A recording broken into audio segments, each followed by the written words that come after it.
Welcome to the Sharpe Way Show. Yes, it is 8 p.m. on the East Coast. Sorry, I got delayed as I often do. I have a day job, so sometimes I get delayed showing up at these places. I apologize. But yes, I am here this evening, still 8 p.m. on the East Coast. Happy to have you with me this evening. And it's something that I haven't done in a while, and that is Evenings with Andy. It used to be Tuesdays with Andy from the old book, Tuesdays with Maury, but I moved it to sometimes Wednesdays with Andy or Thursdays with Andy. And today we're kind of doing Thursdays with Andy. Yes, who is Andy? He is my governor, my New York State Lord Master, His Majesty, King Andrew Cuomo II, or Hella King.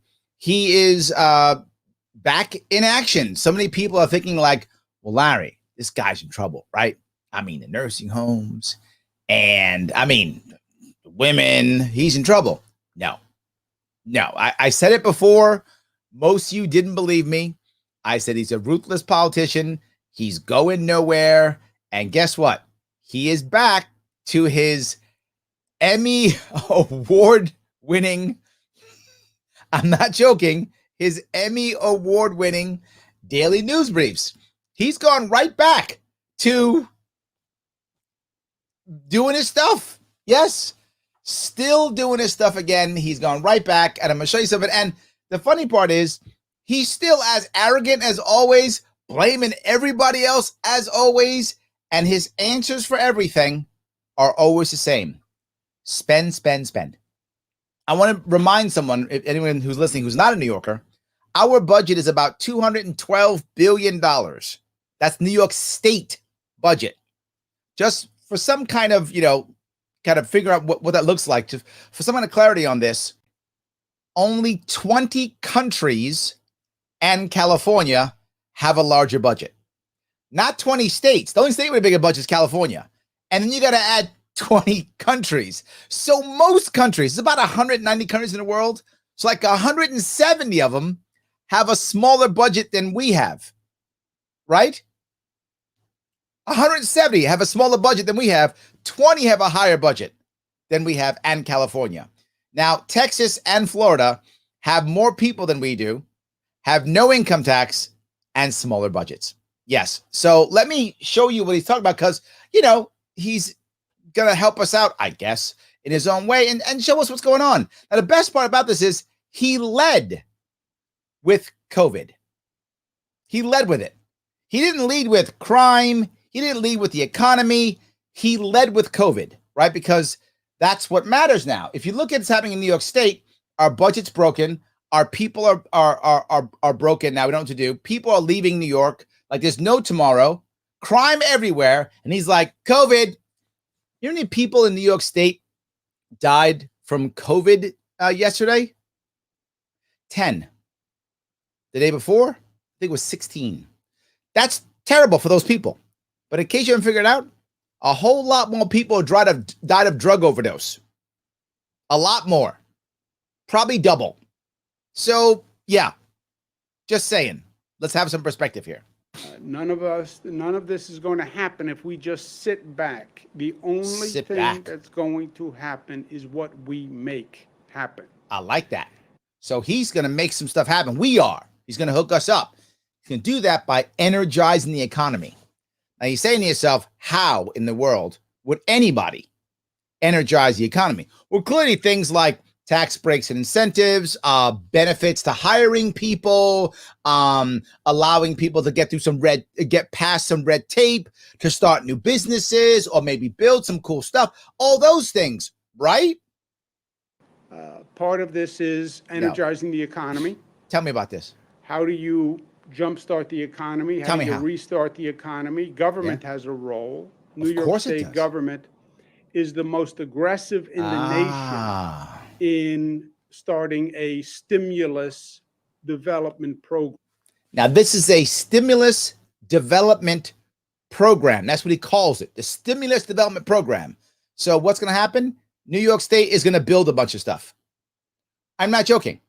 So his answer, which is always his answer, we're just going to spend more money. I mean, what else could you possibly do? We're going to build more stuff Because who builds better than us? New York State. Every single thing we build is over budget and over time. Every single thing we build. Nothing, no other deal we put together ever. And when I say everything, I'm sorry, I'll be clear. People, Larry, you're exaggerating. I'm not. Every single thing that New York State builds is over budget and somehow is over deadline.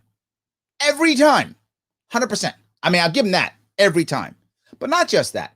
Every time we create some kind of, we're going to bring in Amazon or whatever, every single time, 100%. No hyperbole here. It has never met the jobs that were promised or the income that was promised. Ever. Not once. In now, 12 years now? Almost 11 years now he's been governor. Never has it worked. And he's like, you know what we're doing? Building again, because what could go wrong? I would ask, what could go right? That might be a better question. Is it possible to go right? Right. New airports, JFK, LaGuardia. We just announced a new round of building upstate airports. I like airport renovations of the new Bell. Look at that. We're building airports. Well, that'll help to get people to leave New York, I guess. I don't know. They can get out faster. I don't know how that's helping us. I mean, we have 3 airports in the area. That's true. But people are leaving the state. That's not helping. Mont Arena, which is where the Islanders are going to play. Look at that, the Islanders. Improving the Long Island Railroad with a 3rd track. This has been going on for 10 years or more. Penn Station, which will be transformative for commuters coming into. We bring in a new Penn Station. I mean, just imagine how nice it'll be for the homeless people. I'm not joking. It'll be very nice for homeless people. To New York. And if you're going to continue to grow, there are going to be more commuters. Oh, more commuters. If any New York. Why in the world would you imagine in any way, shape, or form that there will be more commuters? And I'm serious about this. From what we know now in New York City, not even the state, I'm talking just the city, we lost 1 million workers last year. 1 million workers. That is larger than almost every city's population in our country. 1 million workers left. Now, there's something that's about 500,000 will come back. That's an assumption. We don't know by September. That's what I think it was. Was it I think about the Chamber of Commerce who gave those numbers. They think about 500,000 will come back. So 500,000 aren't coming back. Why would you think we're going to have more people coming into the city? Why would that be a thing? Why would you even imagine that? Build it and they will come? Is that what it is? How about you make it easier for someone to start a business here? How about you make it easier to live here? How about you have more affordable housing here? Any of those things would be nice. But no, you want to build a new train hall with someone's name on it. You want to build new stuff, more tunnels. You want to just spend more and more time with government jobs so that government's paying more. The worst part is government's paying all the taxpayers are paying for everything, and we're already broken. Needs inspiration about our future. Just go look at the Moynihan Train Hall. There we go. That'll do it. And you know what? When I don't have a job, I'll go to train hall. That's what I'll do. When I can't pay my bills, I'm gonna go to train hall. That's what I'm gonna do. When my landlord knocks on my door, where there's my money, Sharpe? I'm gonna go to Moynihan Train Hall. You'll feel great about it. You'll be fine. Governor said your check's over there. Go do that. I don't understand this. Look at the capacity of New York in action. That's in action. Building this thing 3 years late and $1 billion over budget. It's New York in action right there. Look at the Mario Cuomo Bridge when you say, well, he literally mentions his dad's name. Look at that. The hubris. It's amazing. Look at my dad's bridge. I mean, aren't you impressed with that? Gaze upon my father's glory. That's what he just said. Yeah, it's amazing. We can't do big things anymore. Newport Authority bus terminal, which is long overdue. Look, the MTA is a $51 billion capital plan. Look, am I against building these things? No, I'm not. In fact, if you remember when I was running for governor, I brought up these ideas. The ideas of building these things, I brought them up. And what did I say? Why are taxpayers, we're already broke. The state is already over $500 billion in debt. And we don't get to just print money like the feds do. The feds just print magic money. We don't. A state doesn't just print magic money. So we're $400 billion, $500 billion in debt now. Our deficit is at least $15 billion, if not more like $50 billion. And he's saying, let's just spend more money. Some of the companies that made a killing here, like Google, Home Depot did very well. So many companies made tons of money. And what the left tells me constantly is, why aren't these companies paying their fair share? I'm in. I'm with you. Why aren't these companies sponsoring these holes? Why aren't these companies getting there? Why is it a Moynihan? You know, most New Yorkers, we know who the hell Moynihan was, but we'll make it a Moynihan. Why isn't that a Pepsi or a Google or Coca, whoever made the money, or YouTube, whoever made the money, let them sponsor the damn thing. Then they'll spend their fair share. They'll build it up. And guess what? They will also have an incentive to have people to go through it, won't they? Wouldn't, if Google had their name on this, or whomever, I don't care who you put on there, 3M puts the name on a thing, wouldn't they have a reason to get people to go there and to talk about it? Yeah. Might they spend their own budget, their own money to bring people to go there and look at it and spend money in local stores and such? Yes. Win, win, win. Your way is the wrong way. So I know some people say, Larry, we got to build these things. I agree. I'm with you. Larry, we should make them beautiful. I agree. I'm with it. It should be beautiful and nice. What I'm saying is, I should have a nice home. Does that mean I should knock it down and rebuild it nice with money I don't have? That would be pretty stupid. That's what we're doing. That's what we're doing. If I want to rebuild myself a nice home, I can, and I should, and it'd be nice. But I probably should find some money other than debt to do so. That's what I'm saying. TA accelerating its subway plan. And this new East disaster. Side Access project. He is so proud of his East Side Access project. This is something, by the way, that when they first came up with this idea, they said, we're going to, make this happen. They proposed this back in like the 90s. That's when it was proposed, right? It was proposed in the 90s. It finally got okayed like in the, 2000s or something like that, right? But it was supposed to be done in 2017 for like $3 billion. I'm serious. 2017, $3 billion. It is now 2021. It won't be done till 2023. So it's going to be 5 years over time at a cost, as of now, $11 billion. $11 billion. Yeah. It was supposed to be three. $8 billion overrun from when it started. I'm still not done. I'm still not done about this. With all of that, you know how many miles of track that is? I mean, there's multiple tracks in this one. This is it's underwater, a lot of stuff. This one is a big deal, meaning the details of it. It's 2 miles. I'm not joking. It's 2 miles. $11 billion for 2 miles. Oh my God. Oh my God. Why are you proud of this? And 5 years past deadline. $8 billion over budget. And he's like, look how proud I am and how good we build. I could build it better for less. Literally me, knowing nothing. You give me, 10 billion. I'll build it for you. Safe and everything, cheaper than I'll build for 10 billion. How about that? I'll save you $1 billion. Just give it to me next time. I will build it just as good. No worries. I'll do it. 100%.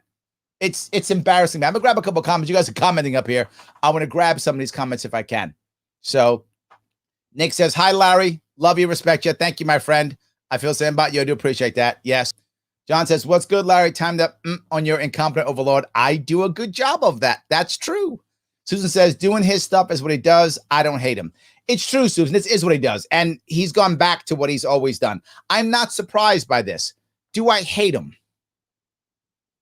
You know, it's a good question. I used to. I'm not sure I do anymore. And that may sound odd. Some of you may laugh at that. But I used to. But now I'm more mad at us than I am at him. He has shown us exactly who he is. I warned everybody in 2018 what a bully he was. I said it more than once. I said everything he's doing, I said he would do. He's doing every single thing I said he would do. I've now it's on us. So we just love him and we keep voting for this guy and he keeps shitting all over us. And we just keep going, okay, great.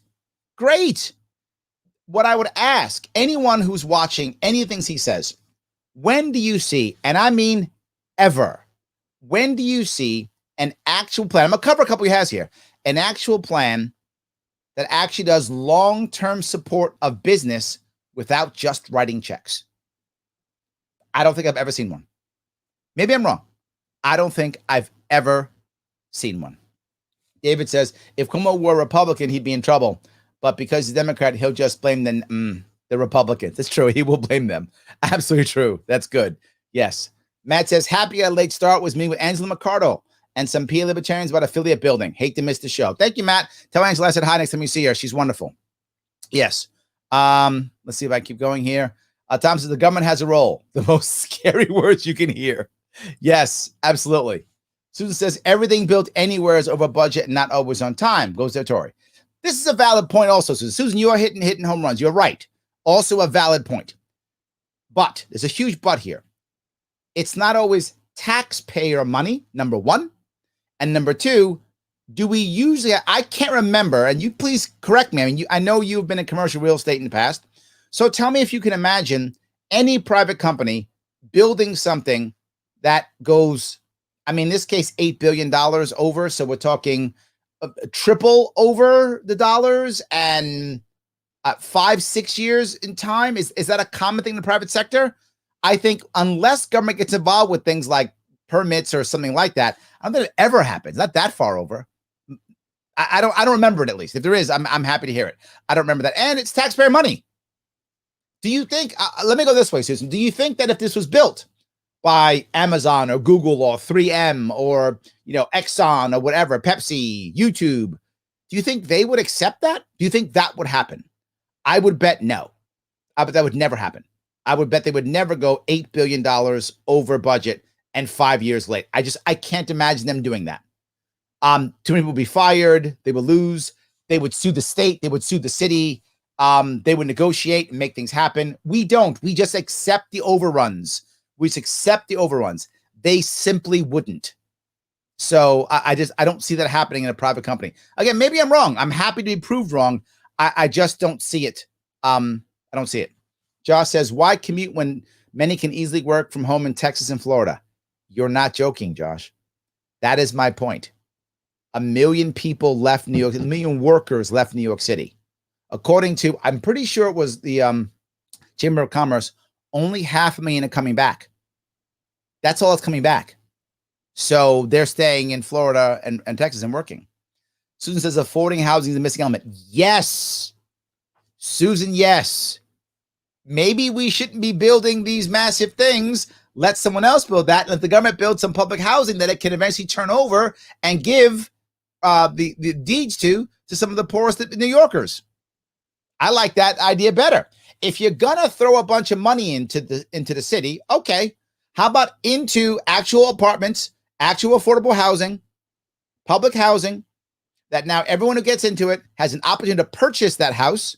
They get a rent to own in some way, shape, or form, so they can have and own those assets, controlling their own local economy, owning good apartments in their own area.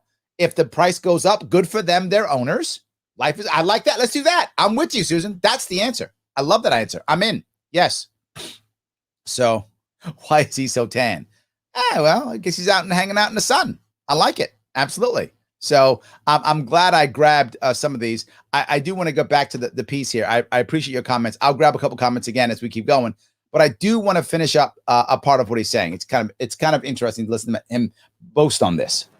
Which is a marvel of engineering. And it has been going on, and we've been working on it diligently. Yes. Proposed in 99. It was 98. In the 90s, late 90s. I think it's 99 if I'm not mistaken. And actually started like 2006 or something. It's like 15 years I've been working on this damn thing. 15 years working on this thing. Wow. It's interesting because nobody really knows what it is, and nobody really has seen what it is. That's interesting for him. $11 billion and 15 years, and it's interesting because no one's seen it. There's a picture right there, but that's fine. Nobody's seen it. Is it being built by a machine? I think someone's seen it, so I don't know what he's talking about, but he's so happy because it's not his money. It's not his money. Whatevs. But it is an entire transit complex underground. God. Look at that. So it's like a subway station. It's an entire complex underground, like a subway. Blow me away, man. Brand new stuff. Never heard of that. A complex underground. And you can't build that unless you pay $1 million. $11 billion. A tour of it tomorrow. And I think it's people who come on the tour are really going to be shocked. Yes, they are. What that project is and the difference that it could make for New York. I mean, come on. It's a 2-mile tunnel. That'll change everything. I mean, New York was screwed, but we just dropped $11 billion on a tunnel. Problem solved. Game changer. Does anybody else see how dumb this sounds? Is anyone else seeing that? We still, by the way, don't have the most important tunnel, Doug, which is from New York to New Jersey, the one that the entire Eastern Corridor is dependent upon. That one's not built. You thought this one was a more important one than that one. You couldn't get that one built. You know how you get that one built? Give it to one of those big companies. Say, it's yours. Just build the damn thing. We'll put your name on it. You can have your name on it. Done. Just do that. Or better yet, have them build a new one. Yes, have them build a new tunnel. They build the new tunnel, which we'll start using. Then you can use your $11 billion and whatever, be way late on repairing the old tunnel. Nobody will care. And you can call it the Moynihan or the Andrew Cuomo tunnel, whatever you name it after your cousin or something. Chris Cuomo tunnel, named after your brother. You'll name the tunnel after your brother, and you'll have the Chris Cuomo tunnel that'll be done in 11 years for $15 billion, whatever. Do that.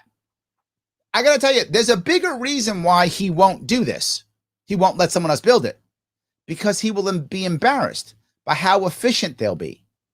He'll be embarrassed because when things fail, what happens internally, for those of you who don't know this, when things fail internally and, one agency stops the other agency, which happens all the time with the massive bureaucracy we have in New York City and New York State, but New York City specifically, this agency you can't do this, and they'll fight this agency and they'll block this because someone didn't inspect that, and it'll slow stuff down, hold stuff up for weeks, constantly. No one will complain because everybody's getting paid. I'm not joking on this. No one's complaining because everybody's getting paid. If this thing lasts longer, I get paid more. Life is good. I'll keep doing that. That's awesome. But let this be a private company and let some city agency say, you're not doing it, and watch heads roll and watch it be public and watch it be on the news and watch them point fingers at him and everybody else on what bullshit that is. And I got stuck. Watch that begin to happen. Watch legal battles, embarrass everybody and show how bad our agencies are. Everything changes. That's why it isn't working. You let a private company here doing this, it will show the world how broken this city is, how bad our bureaucracy is. And on most of these industries, most of these agencies, they don't care if anything gets built. It's not there. They don't care. Just let's keep going. We're getting paid, whatever. I still want to get in trouble. I'm not joking. I still want to get in trouble. If I don't get in trouble, I don't care if this tunnel's built tomorrow or never. Just don't let me get in trouble and we'll be fine. And that's all they do again and again and again. And how impressive it was. Remember, East Side Access. Totally impressive. Everybody hears the terms.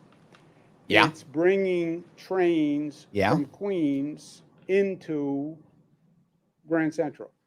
Oh, did you guys hear that? They're going to bring trains from Queens into Manhattan. Who would have thought? Who would have thought you can bring trains from Queens into Manhattan at the low price of $11 billion? You are amazing. Wow. They're bringing trains, like trains from Queens to Manhattan. I've never, ever heard of such a thing except since 1920, literally 100 years. You know, since with the establishment of the last 100 years, I've never heard of that. Oh my God. Whew. $11 million and 15 years well spent. And then accelerating transportation from the Long Island Railroad into the east side of Manhattan and then to the west side. So the Long Island Railroad will have faster trains going into Manhattan. And then over to the west side, you can have trains on the west side of Manhattan? Does anyone else not realize how idiotic this sounds? You guys don't understand. We're going to move trains across like land and stuff. Crazy. Of Manhattan. Huh. But it's a phenomenal engineering feat. It's a feat. It's not finished. To bring trains in. We've been accelerating the timeline, but it is that. Here's the funny part. We're going to be accelerating timelines, accelerating. You're 5 years behind schedule. That's accelerating. I want to say it again. You're 5 years behind schedule. We're going to accelerate. Yeah, you probably should have thought of that about 5 years ago. Just saying, right? When you realize you were behind, I'm just saying you probably should have thought back then. And you know what you said? You know what's going on? We have no money. Our state is broke. You know what we should do? Spend extra money to speed things up. That's the logic. The point now where you can actually get a feel for what it's all about. Oh, okay. And it really is going to be exciting and extraordinary. No, remember when we opened up the 2nd Avenue subway? Oh, I remember that one. Street, and people were like blown away. Blown away by that one. I remember. And what that did for New York City was virtually nothing. No blip. Those people liked it. That was good. But the 2nd Avenue subway, now that was a bargain. That was a bargain, right? That one was supposed to be like $1.5 billion or something, like I think a 1.5 billion. So that was what that one was supposed to be. That one only went at 6 billion. So that was only 4 times more expensive and only 10 years behind schedule. That's all. That one was 10 years behind schedule. And that one went from 1.5 billion to 6 billion. Now, the advantage, though, is that was 8 miles. So, I mean, we got 8 miles out of that one. So that's like 6 billion for 8 miles. Come on, that's less than $1 billion a mile. I mean, what do you want out of this, man? So we should be proud of that one too. Let's be proud of that one. That was 10 years behind schedule. This one's just 5, so I guess we're getting better. And that one was 4 times as expensive. This was only like 3.5 times more expensive. So I guess, you know what? East Side, progress. I stand corrected. Progress. Except that this one is 11 billion for 2 miles. That one was 6 billion for 8 miles.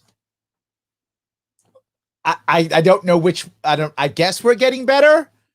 What did that one do? That one like put subways on the east side or something, whatever. This is that on steroids. On steroids. So the state is doing everything we can in terms of macroeconomic development. That is what he just told you. That was the entire plan for macroeconomic development. That's the plan. The state's doing everything it can. I would ask you, where's the plan to support small businesses in the future? Where's the time to support new businesses? Where's the time to support employees or employers, right? The people who are trying to make the jobs, the people who are going to actually grow stuff so you can get on this plane or whatever and drive in or get in the train that goes from Queens to Manhattan, the marvel that is. When you want to go to the marvel, that is trains going into Manhattan. When you want to go do that, what's going to be in Manhattan for me to go to? Where does that come from? How do we repair that? Couldn't that be macro too? In theory? Is that going to turn around the economy? Go ahead, tell me. It's going to help. Oh, it's going to help. See? I know we're going to drop literally tens of billions of dollars on this. Not exaggerating. Tens of billions of dollars on this. It's going to help. Or imagine if instead of spending all that money, you did 2 things. Just imagine it for a second, guys. Two things.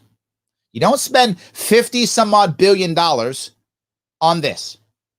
Instead, you get this sponsored so that corporations pay for it. Number one, keeping jobs going and still building this.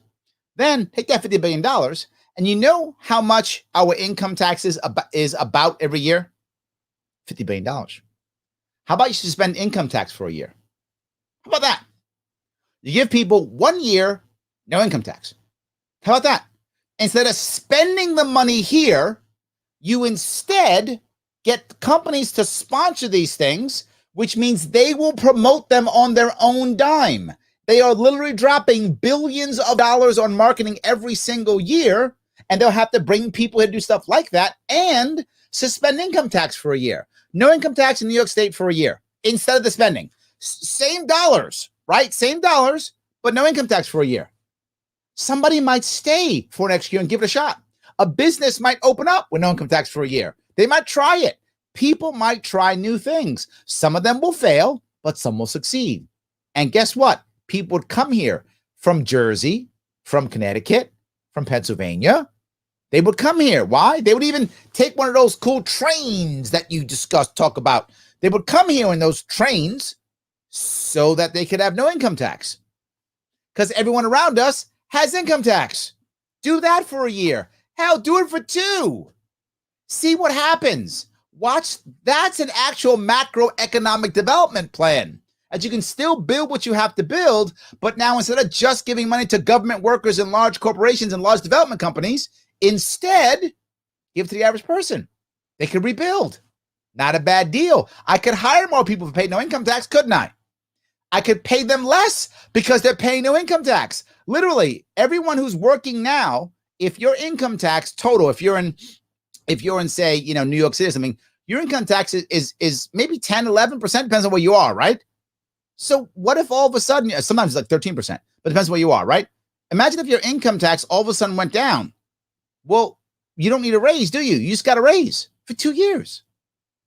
Your company just gave you a raise to stay in New York City, to stay in New York State. You just got a raise to stay here. Some people would stay. I know, crazy, right? It's going to make major, significant, transformative changes. Major, magnificent, formative changes. It's going to show. He can't say it's going to help because it's not. It's going to show optimism. It's going to show potential. But the growth comes from private sector growth. Oh, is that and what it does? Have a private sector. Yeah.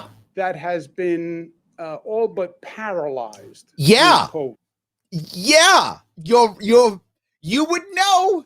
You're the paralyzing agent. So this one, 100% yes, you would know a lot about that.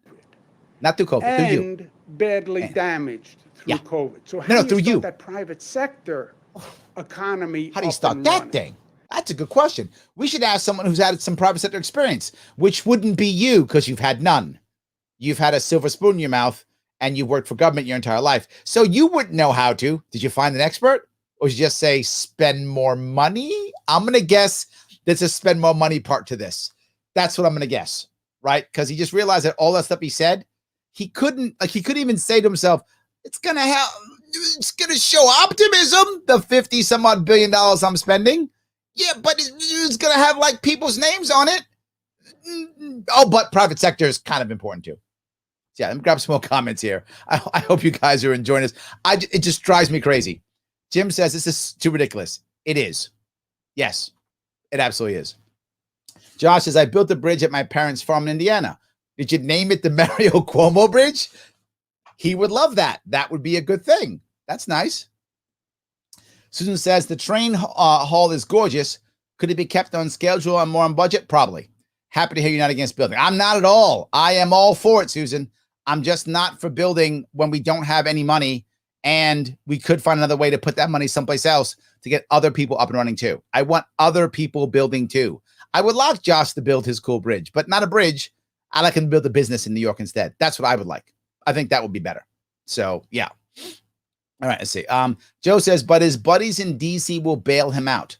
Then when one of his friends isn't in charge, he'll just blame that person.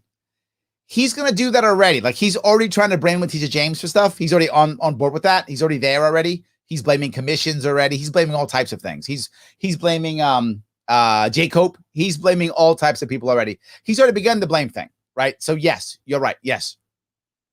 Oh my God, Cuomo is on. I can't stand him. He should be impeached. I would agree. I think you're right. We're on the same piece.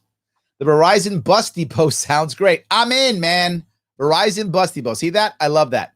East End, 10 years past. Is it 100? It's way more than 100 million over. East Side's way more. Oh, Joe, it's way more than 100 million over. It is like way over. Yes. Josh says, New York tax relief, and he's laughing.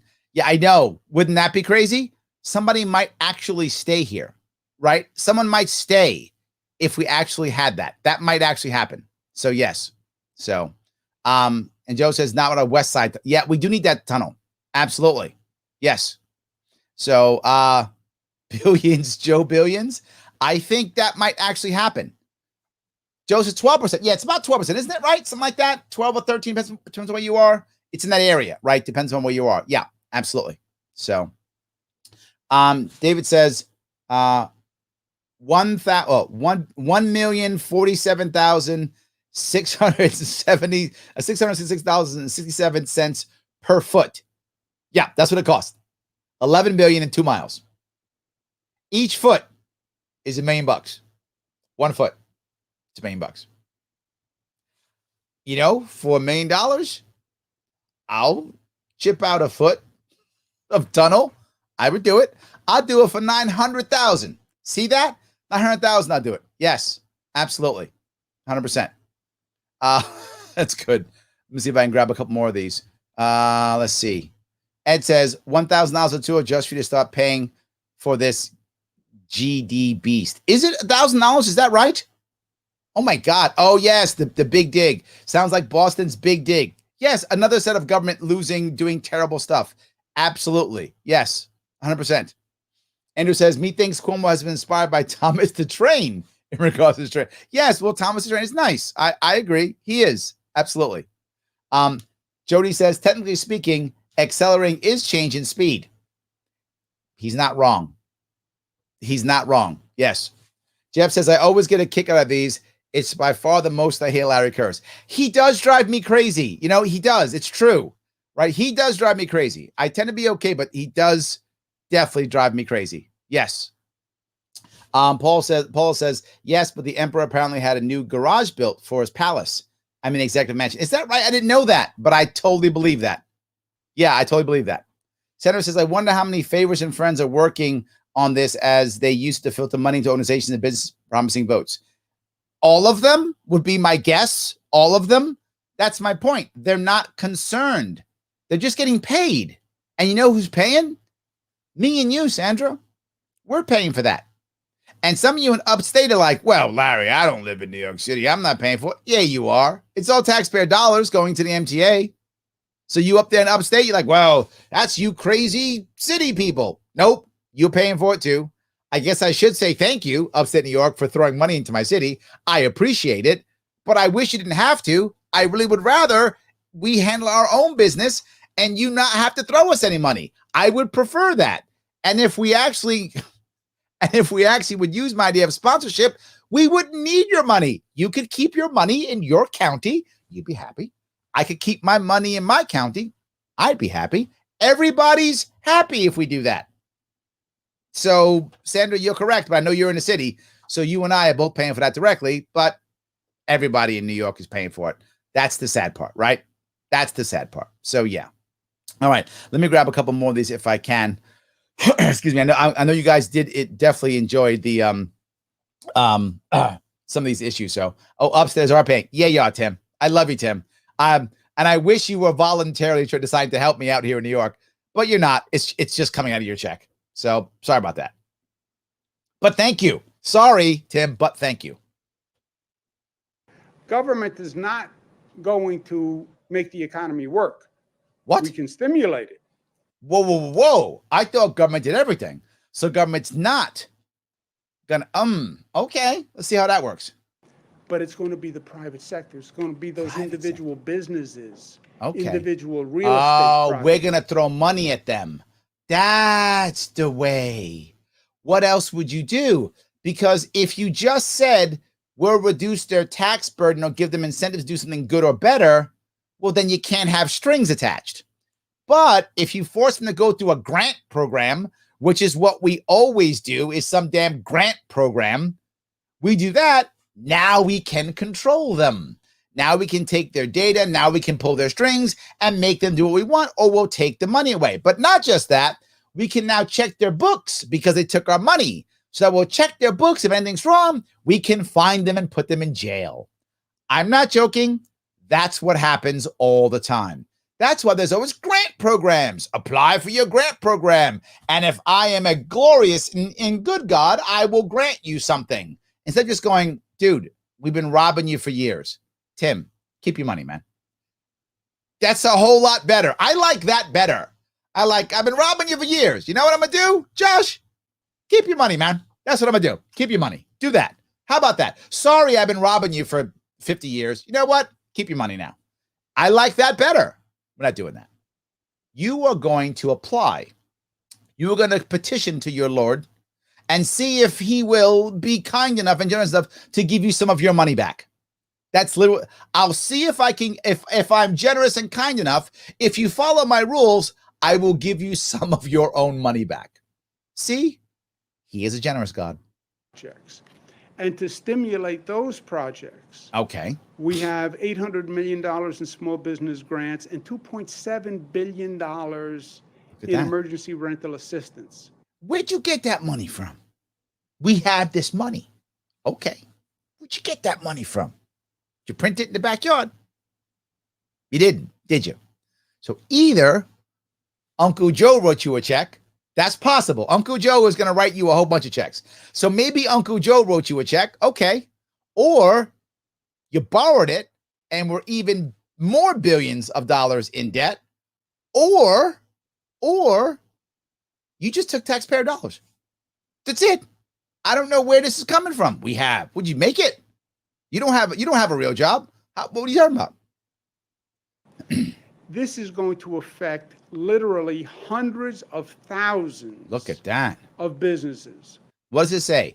330,000 eligible small businesses are eligible for grants up to $50,000. Look at that. See how nice it is? You can start opening up and doing applications June 10th. Look at what a nice guy is. You might get the $50,000. That's amazing. Or just don't apply and go. But who's going to apply for this? The smart, savvy people who get it will apply quickly. They will apply in mass, and they will apply with the right lawyers and or accountants, whatever's appropriate, to get their money right away. How about the person who doesn't know much about this? That person's going to mess up, not be eligible, and get nothing. How do I know that? That's what happened with all the other loans. Remember the PPP loans and the PPE loan, whatever the hell it was? Remember all those? Same problem. People messed up, missed deadlines, all over the place. Couldn't get it. Remember that? All of those things. Yeah, absolutely. For the business relief program, 330,000 eligible small business. How lucky grants. Are you? God, he's a generous king. For the tenant relief program, then what happens? 200,000 lower income households and landlords. Look at that. 200,000 people are eligible. That's amazing. Considering there's literally 100 times that amount of people in New York State. Great. And we'll give them a couple of dollars to survive a month, even though the landlords haven't got paid in a year. Okay. I like that idea. What is this designed to do? Tell me. Get money to small business. Let them reopen. Let them hire.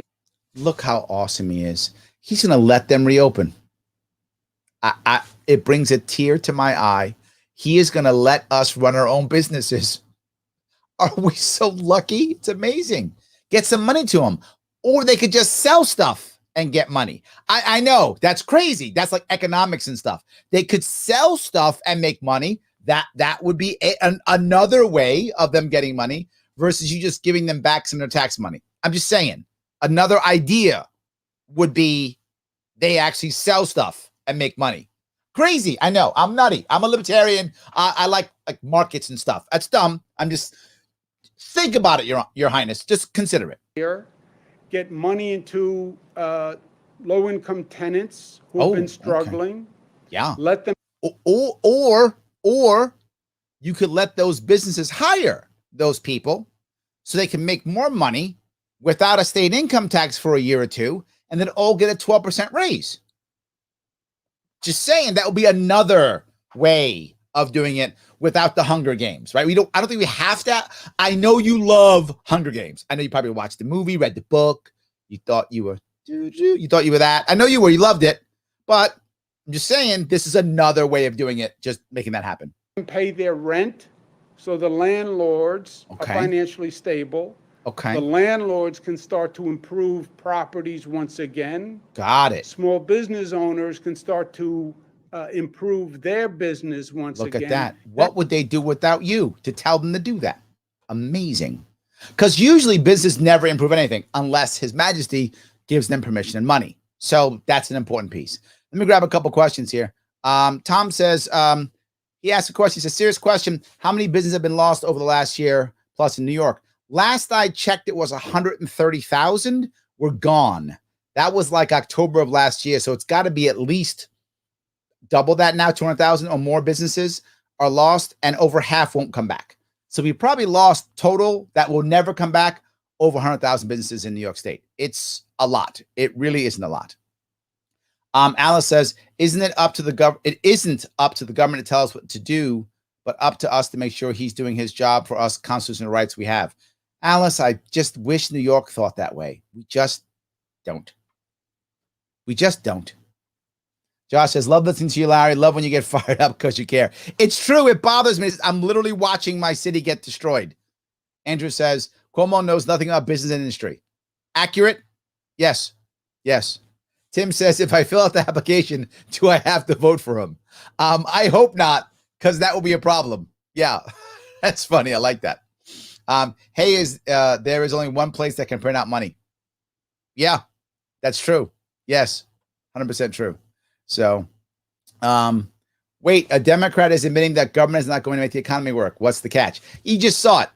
What we do well is write checks. We're good at just writing checks.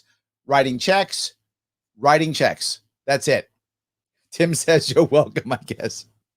I guess, Tim, you didn't have a choice. I'm just trying to be nice. I mean, you're paying for my subway, so I'm just saying. I mean, I live in Queens. So for me to go to Manhattan, I'm going to use those trains that now go from Queens to Manhattan that only cost us $11 billion, even though we've been doing it for 100 years. But thank you for helping to pay for that. I appreciate it completely. Yes. Let me keep going if I can. That's the real economic engine. Oh, that's the engine. Okay. So we're going at it top down. Because that always works, right? I mean, top down always works. So that's good. Go right for top down. You could just stop there. Top down. I'm going to give you a list real fast. It's going to be a couple minutes. Just you hear it. Just hear me out. I'm going to give you a list of all the times this top down stuff worked perfectly. Finished. Never. It doesn't work perfect. It doesn't work well even. And bottom up. Top down is tell me major infrastructure, transportation improvements. That's top down. That can dramatically transform the economic dynamic. Okay, economic dynamic, right? He's trying to say dramatically transform. It's going to look great and move stuff around. That's true, but that doesn't get business going. Dynamic of the city and the state. That's the big state projects. East Side Access, new airports. Oh, airports. Bottom up. Yeah, is what? Get money into all those small businesses. Hold up, but where's the money come from? Top down. That's not bottom up, right? See, he just says bottom up, but it's not. The money is coming from the top and going down for those who beg well enough to be eligible for the grants from His Majesty. That's really still top down. That's not and bottom up. That's top down and also top down, because that's all he knows is top down. All he knows is spend. He actually doesn't know how to create a policy that isn't just spend more money. I've never seen him do any of them this entire time. I've been doing these hammers. I've been hammering him for a year. Never once have I seen him come up with a plan that wasn't about, here's a money giveaway. Never. Get money into those small landlords so they can start to renovate and they can start to recuperate. That'll work. First come, first serve. The applications for the business program open June 10th. Didn't I just tell you the people who will rush on that will be the people who are ready and savvy? The savviest people win and the non-savvy people get their ass kicked, because that's how it works here. Cronies win. The people who aren't sure, who don't know exactly, who make a mistake, they're finished. But if you just said tax relief, period, everybody wins. Doesn't matter if you're a big guy, little guy, smart, whatever, doesn't matter. The applications for the rental program open on June 1. Mm-hmm. They are on a first come, first served basis. Of course they are. So they start June 1, June 10th. That's a week, 2 weeks away. Yep. People should prepare their applications now. Is that what they should do? Because it is first come, first serve. If you don't send in an application, then don't complain. Don't complain, you loser. That's what he said. You loser. You don't complain. What are you going to do? Let's go, New York, invest and grow, which means tax some more and go into more debt. Invest and grow should mean tax and debt. If the application isn't granted. But if it's not granted. In terms of economic stimulation, tell me, getting that money out, how are you going to stimulate into the hands of small businesses, getting it into the hands of tenants, getting it into. It's funny. Where'd you get the money from? Like, that's my question. Where'd you get that money from? Didn't you get it from the hands of the tenants and from the hands of the people? Didn't you get it from them? See, you're putting it back into their hands. You could just not take it. I mean, maybe I'm so nuts, but couldn't you just not take it? He's like, give me all your money, and then first come, first serve, I might grant you some of it back. Or you could just not take it. To the hands of landlords so they can start to run their business. That's how you're really going to see this economy. Oh, now you got it. Come back quickly. Come back quickly. At the same time, we're working on dual tracks. Okay, 2 tracks. Reimagine, re-energize the economy. Okay, that's the reimagine, re-energize. Which one is that one? Was that reimagine or was that re-energize? That must have been re-energize. So now we're doing the reimagine. Okay. Also. Oh, that was all one. That was reimagine and re-energize. So we reimagined. That was reimagining. We're going to write you checks. Reimagined. I'd never thought of that. I'll write you checks. Through a grant program. Totally innovative. So reimagined. And then we're going to take trains from Queens to Manhattan. Futurama. This is Futurama. I'm watching Star Trek. I can't believe this. It's amazing. This is Star Wars. I can't believe it. Reimagined. Whew. Write your checks. Okay. Continue to manage COVID. Oh, COVID. And you continue to manage COVID by continuing to vaccinate. By personal behavior. Got to keep vaccinating now, because everyone who wants a vaccine can get one. So I don't know what else there is to do. That's the end, isn't it? And as I mentioned earlier, we have to continue to get the vaccination numbers up. Oh, okay. We've seen a 47% decline in the number of people coming in for vaccination. What is wrong with you people? So look at that. This is an issue. This is an issue here. Look at this. Ages 12 to 17. Why aren't these children getting the facts? I can't even say it with a straight face. Why aren't these children getting these vaccines? I mean, we are completely clear, and we know data is in science. Follow the science, and we know that if you're from 12 to 17, the odds of you dying from COVID are literally worse than getting hit. Are worse than getting struck by lightning. You have a better chance of getting struck by lightning than dying from COVID if you're in an age group of 12 to 17. They tend to not get many positive tests generally. And when they do, they almost never show symptoms. and then they almost never pass it, and they almost never die or have long-lasting effects. They do. It does happen, but it's rare. So we got to rush this now? That's the next one. But if they get it and then are immune from it because their system actually fights it, it's actually stronger than the vaccine. So we want to rush this one now. Okay. Where is the need in terms of vaccination? The greatest need are the 12 to 17-year-olds. They're in trouble. I mean, they're dropping dead everywhere, right? They are 5% of the current COVID tests. Okay. But they're 10% of the positivity rate. Okay. That's the highest differential of any age group. Okay, who's dying from them? Meaning there are more infected 12 and 17-year-olds when we actually run the tests. Yeah, because they're not vaccinated. Yeah, they're not vaccinated. So, okay. Also, that group, 12 to 17. Because they're the least likely to be vaccinated. Didn't I just say that literally? Yeah. Of course. So, what's the problem? 17 is the lowest. Okay, he said they're like plus 5% on the percentages, right? But they're like 10% when it comes to the elderly getting vaccinated. The 10% of it. Percent vaccinated by far in the state.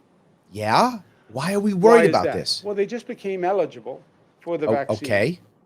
And what they've heard for the past year is they are not a priority when it comes to COVID. Yes, because that's true. Like everything you're saying is yes, they're not a priority. Yes. Therefore, they weren't vaccinated. Yes, because they weren't a priority. Well, now they got the highest percentage because they're not vaccinated. Yeah. But I'm going to ask you, where's the deaths? I'm trying to find that part, right? What I'm seeing is I'm not seeing all the dead kids. You know what kids died more of? Suicide. I'm not joking. Kids 12 to 17, far more died of suicide than COVID. It's not even close. Like by 100 to 1. It's not even close. I don't know why this is even a thing. Right? So it's understandable. It's not like the 12 to 17-year-olds are delinquent. It's that they've not been eligible and they've not been stressed as a priority when it comes 100%. To COVID. Yes, and yes. But they are now, especially with reopening schools, etc. Why? I'll try this again, guys. And I'm not anti-vax. I'm not anti-vax at all. I am anti-mandate for sure. And if you want, this is the thing that gets me crazy. If the government's worried about vaccinating everybody, okay, I'll buy that. Okay, fine. Then you've done your job, which is now, if anybody wants a vaccine, they can go get one for free. I don't know why the government has to do. I mean, I don't like doing that far, but fine. You went that far. Just leave it there. To be forward, there are some kids who are at risk. That's true. They have some pre-existing condition. I got it. But can't I assume with any kind of faith at all that if you are a parent of a child who is at risk, right? That child has a pre-existing condition, that they're at risk, that you would go and get the vaccine for your child if you believed it was the right thing for your kid? Shouldn't I have some confidence that a parent would care about their child enough to make the right decision for their child's health? And if I'm wrong, say I'm wrong, and New York State parents are crazy and they hate their kids. I don't know why they would, but say I'm wrong. Then, man, am I still the person to come in and say, too bad, I know better than the parents. Give your parents this thing. Give your kids this thing. I have a problem with this. I'm satisfied, not happy, but satisfied. The government said, okay, I've made it so that if you want a vaccine, you can get one. Fine with that. Go get one then. Go ahead. Why are we fighting this battle when there are so many? We have literally, there was a shootout I'm not making this up. There was a shootout in the Upper West Side of Manhattan yesterday in the middle of the day, 2 p.m.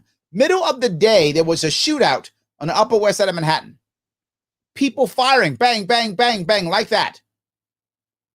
They pulled 2 people out of the subway dead this weekend. Corpses, people who were, I think, stabbed. No, shot? I forgot. Doesn't matter. They're dead now.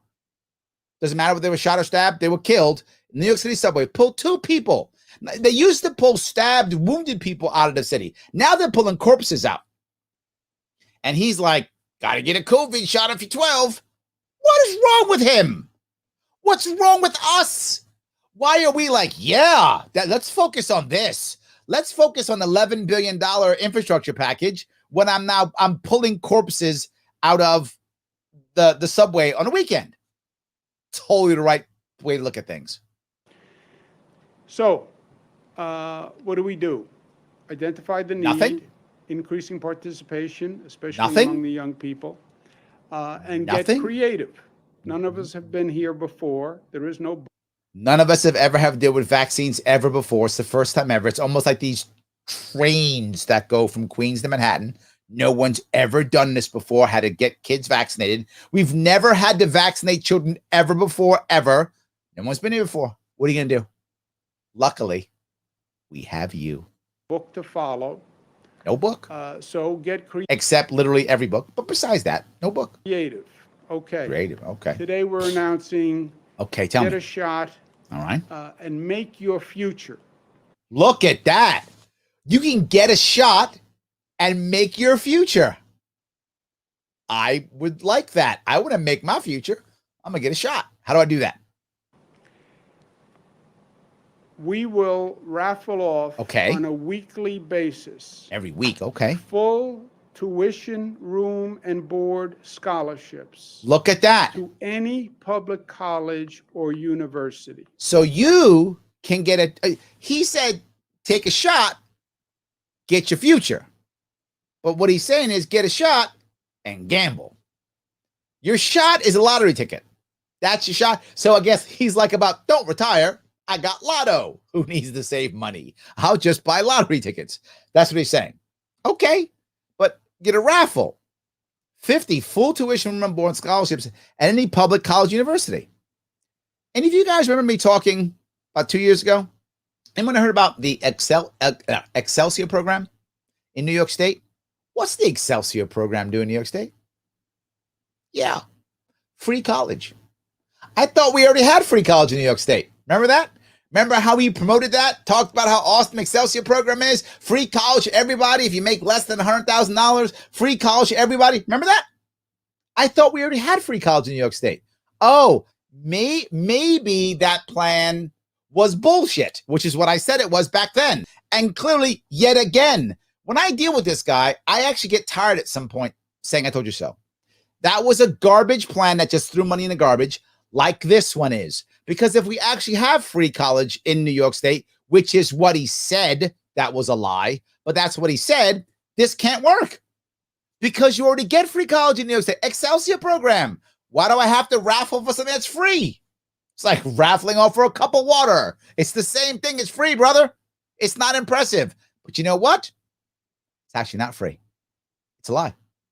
Yeah. So now you get public scholarships. I love that for the public college university. Isn't that amazing? With one exception.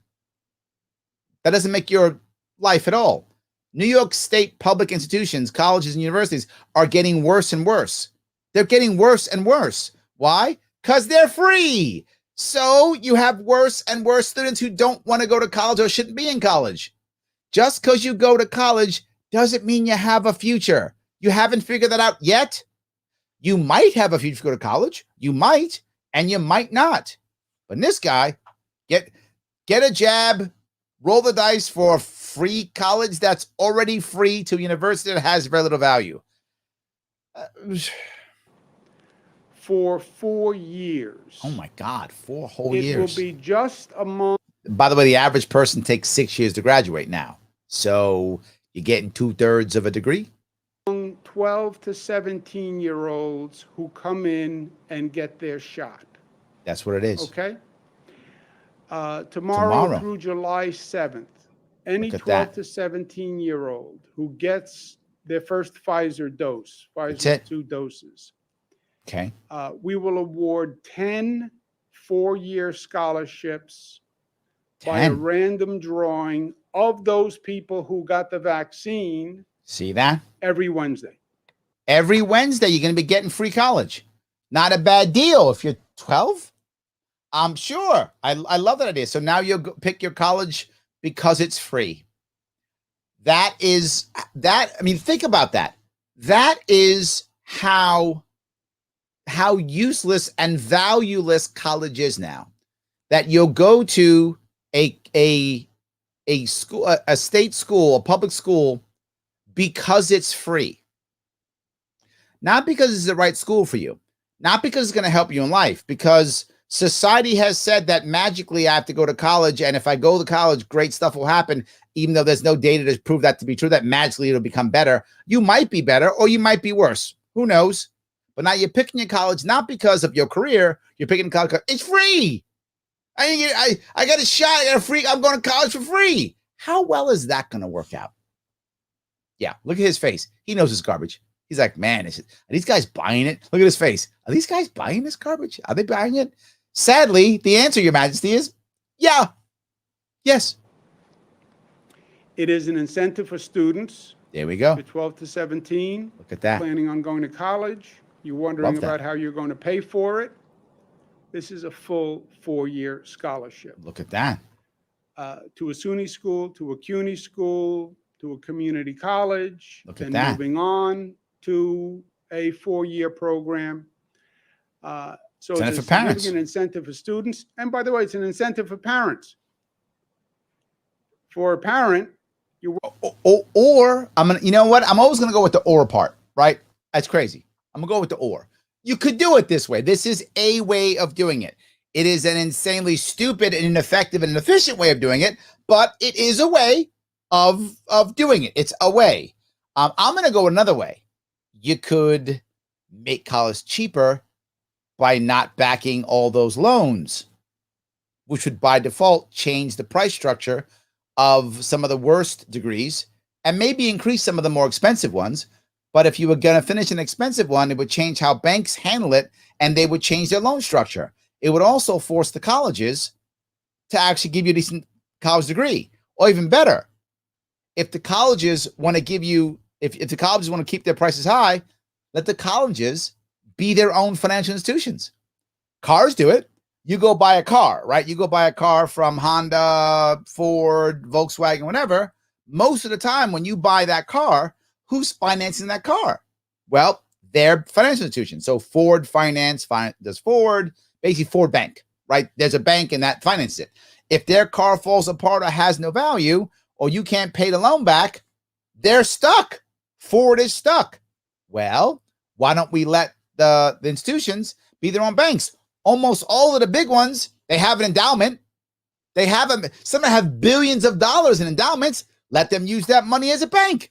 They can do their own loans. Look, if they have good students who make lots of money, it's another profit center for them, right? Banks make tons of money. As long as kids are paying off your loan, you're going to make tons of money.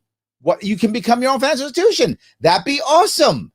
And if kids aren't paying back because what you're teaching them is garbage and has no actual value, then you lose money. So either you stop loaning money or you get better as an institution. Changing exactly the incentives. Right now, the college has only one incentive. Give you a piece of paper that has no value at the end and go, yeah, we certify you were here for 4 years. Take this. Good luck. That's their only responsibility. But if they were backing their own, any college that would say, I don't want to back my own tuition, I don't want to back it. What does it say about the college? They know their shit. They know their shit. If your college is worth something, you would be happy to back your product. You'd be happy to make extra money on it. You could charge $40,000 a year, who cares? And charge 10% interest, who cares? Because your people are making so much money, they're paying it back like nothing. What do you care? Or you realize it's criminal. for you to charge $40,000 a year for the piece of garbage instruction you give, for the absolute trash you present to those students that gives them zero value and nowhere near $40,000 worth of value. You'd have to stop that because you wouldn't make any money. You'd be broke. So we could do that. I'm just saying your way's a way. I'm not saying yours is not a way. I'm just saying mine is way better, like way better than your way. Worried about paying college tuition? Tell your 12 to 17-year-old go out. Tell your 12 to 17-year-old to risk their health because you have a chance at paying for their college. What parent wouldn't jump at that time? Hey, 12-year-old who has almost no chance of dying of COVID and whose immune system will probably function very well just getting COVID and surviving, please put your health at risk because you might win the lottery and get college at a crappy school. Out, get a shot. It protects the family, protects the 12 to 17. Okay, if your family is at risk, and there are families that are at risk, why aren't those family members getting vaccinated? If they're vaccinated, why do you care if the kid's not vaccinated? If you got grandma or grandpa in your house and they're at risk, get them vaccinated. Awesome. So if kid gets it, 13-year-old, 14-year-old kid gets COVID, odds are they're not going to be able to spread it because they don't have symptoms. Odds are they don't. Some do again. Does happen sometimes. So they come home. This is the 1 in, was it 50,000? I forgot the number. It's like 1 in 10,000, something like that. One of those, you're 1 in 10,000. Your kid comes home and can spread it. Does happen, right? You're the 1 in 10,000. Then the grandpa's not going to get it because they got vaccinated. Maybe their sibling gets it. Well, the odds of both siblings hitting 1 in 10,000. You know the numbers on that one. What's that? 1 in 10 million? Did I do that right? Or is that 1 in 100 million? Whatever that is for both of them to happen to show symptoms. Come on, guys. I don't get this one. I mean, look, I'm gonna take some comments. Maybe I'm off on this one. I feel like I'm right on this, but maybe I'm missing something. I'm happy to be you guys to teach me something and show me that I'm wrong. Josh says top down, bottom up is always more fun and exciting. Josh, that's for you, man. All right. So you do you. Some people like top down, some people like bottom up, right? You do whatever is your thing. I love that. Whatever's your thing. I love it. Yes. Let's see if I can keep going here. Maybe they should fix everyday infrastructure on roads and highways first. Alice, good point. That is a good point. Is that something? Yeah, maybe. I love it. Gene says, if I wrote checks without funds to cover them, I'd be sent to jail. Yeah. Maybe if we apply the same rules to our government, our politicians would have a reason to do something about the national debt. I like that. Every year we spend too much money. All our people in the Senate and in the Assembly get arrested. Not bad. I like that. Not bad. Absolutely. That's good. Logic Rex says, don't complain, but protesting is basically complaining. Yet at first he was with the peaceful protesters. Ooh, I like that. Don't complain. What if they begin to protest? I didn't get my money. There we go. I like that. That is good. So Matt says, being forcefully stimulated without your consent is called something else in the places. Well, he's not concerned about that, Matt. You've seen his activity in the past. The investigations right now about this guy, clearly consent, not high in my governor's priority. Like consent, not there. It's up there somewhere, but probably like, I don't know, number like 50. Like me, consent that's like top 2. Consent really important for me. Like consent's really important. Him, 50, 53 in that area of things that are important. Not that important. Rhetoric, I like that. Rhetoric says we should start calling Democrat and Republican politicians wealth redistributors. That's true. I like that. That is true. Yes. Cuomo, expert economist, book for sale in July. Perfect, Josh. That'll be his next book. And that one will be like, that he'll get an Emmy for that too. He'll just read that one or something. He'll get that. Absolutely. Yes. Do you think more business will start accepting crypto soon? The worry I have with that one, Matt, is that people are starting to get afraid that it's going to be regulated and something's going to be made illegal and out of business. So there's a bit of a fear right now. It was really on the up, and then all of a sudden the government was like, whoa, this is evil, this is bad, what's going on? So I think you're going to see a stall, my opinion, a stall for about 2 or 3 months to see if the government hovering around it stops. My fear is the government's going to go, I don't understand it, hit it with a stick. I don't get it, punish people. That's my worry. So I would think it's going to take a few months before that actually happens. That's what I think. So Tim says, I'm waiting for a direct payment of $1 million before I jump on the vaccine bandwagon. Cash up front, please. All right, I like that. You want $1 million? That's your number? Okay, it's fine. Maybe that's the next thing, Tim. $1 million, take it. Yes, but by the time that goes to $1 million, the dollar will be worthless. $1 million will be like, that'll be what it costs for a Happy Meal. You'll be like, I'll take a Happy Meal. That'll be $1,000,045. Swipe your card. It'll be like that soon. Exactly. So, sometimes he looks like Ricky Bobby. Okay. All right. Rhetoric says, I 100% agree with you. The young being largely immune to effects of COVID, but isn't the concern that they can spread it? I'm honestly torn on all this myself. According to the CDC, right? So if you believe them, according to doctors, to do any homework you want, the youth do sometimes get it. They do. But when they become positive, it is very rare they have any symptoms. If they don't have symptoms, then they don't spread it. And if they spread it, there tends to not be enough. I don't remember what it's called, but it's like some kind of like I forgot. It's something like the viral load or something like that. I may be off on that phrase, but they don't have enough of it that if it gets on someone or they inhale it to infect somebody else. On top of that, the people they're going home to, I hope, are also vaccinated. So they're vaccinated and the people are young. The odds of this happen. I don't mean to be callous here at all, Rhetoric. I don't mean to be callous. I'm saying the damage being done to our children is not worth the literally 1 in 100 million chance that your grandma might die. And I know that sounds cruel, but look, I'm a parent. When my mom was a grandma, if I would have asked my grandma, my mom, the grandma to my children, hey, grandma, are you prepared to take a risk for my daughter and her life? My mom would have said 100% yes. Yes. How do I know that? Because she actually had to make that decision. My mom died about 8 years ago. Before she died, she died of cancer. She was on chemo for many months. Her immune system was shot, trashed. The doctor said, don't you dare go out into public spaces. If you catch a disease, you might get pneumonia. Your immune system is shot. It's compromised. Chemo's ripping you to pieces. She went, okay, but I want to go out with my granddaughter. He said, you got to wear a mask at least. Please don't go. She went anyway. She wanted my daughter to have a good time with her grandma. That's what mattered to her. My mom made the decision on her own. She risked her life.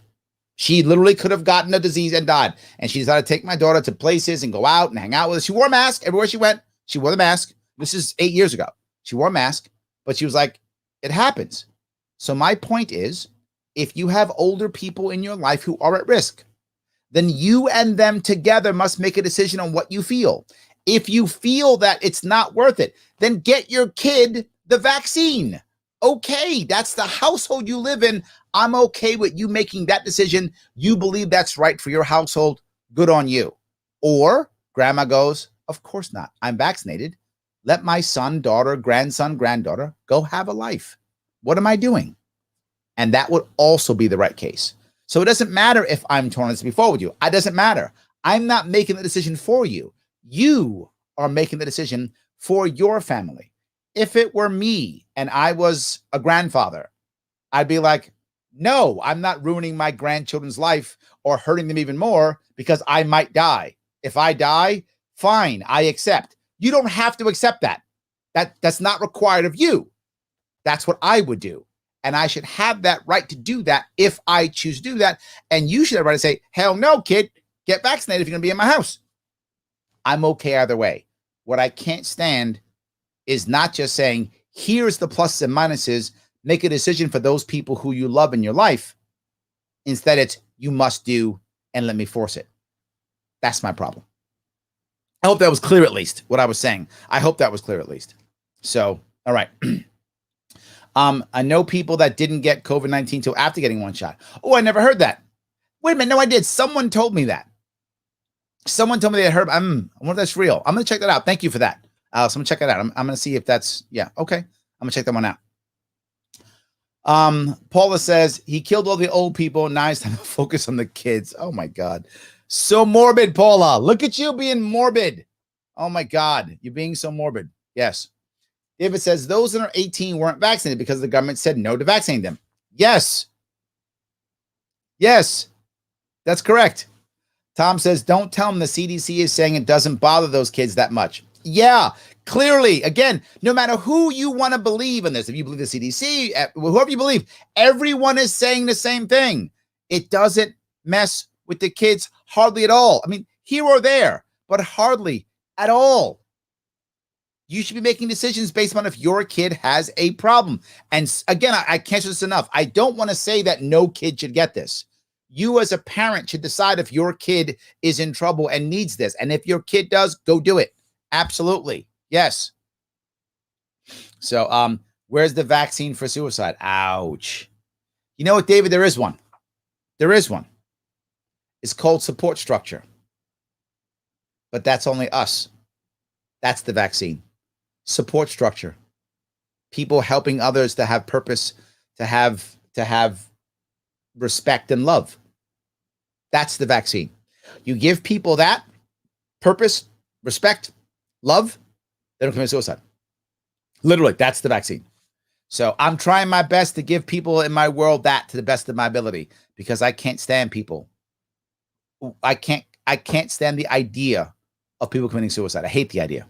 I know it happens and it's going to happen and I can't stop it. I hate the idea. I can't stand it.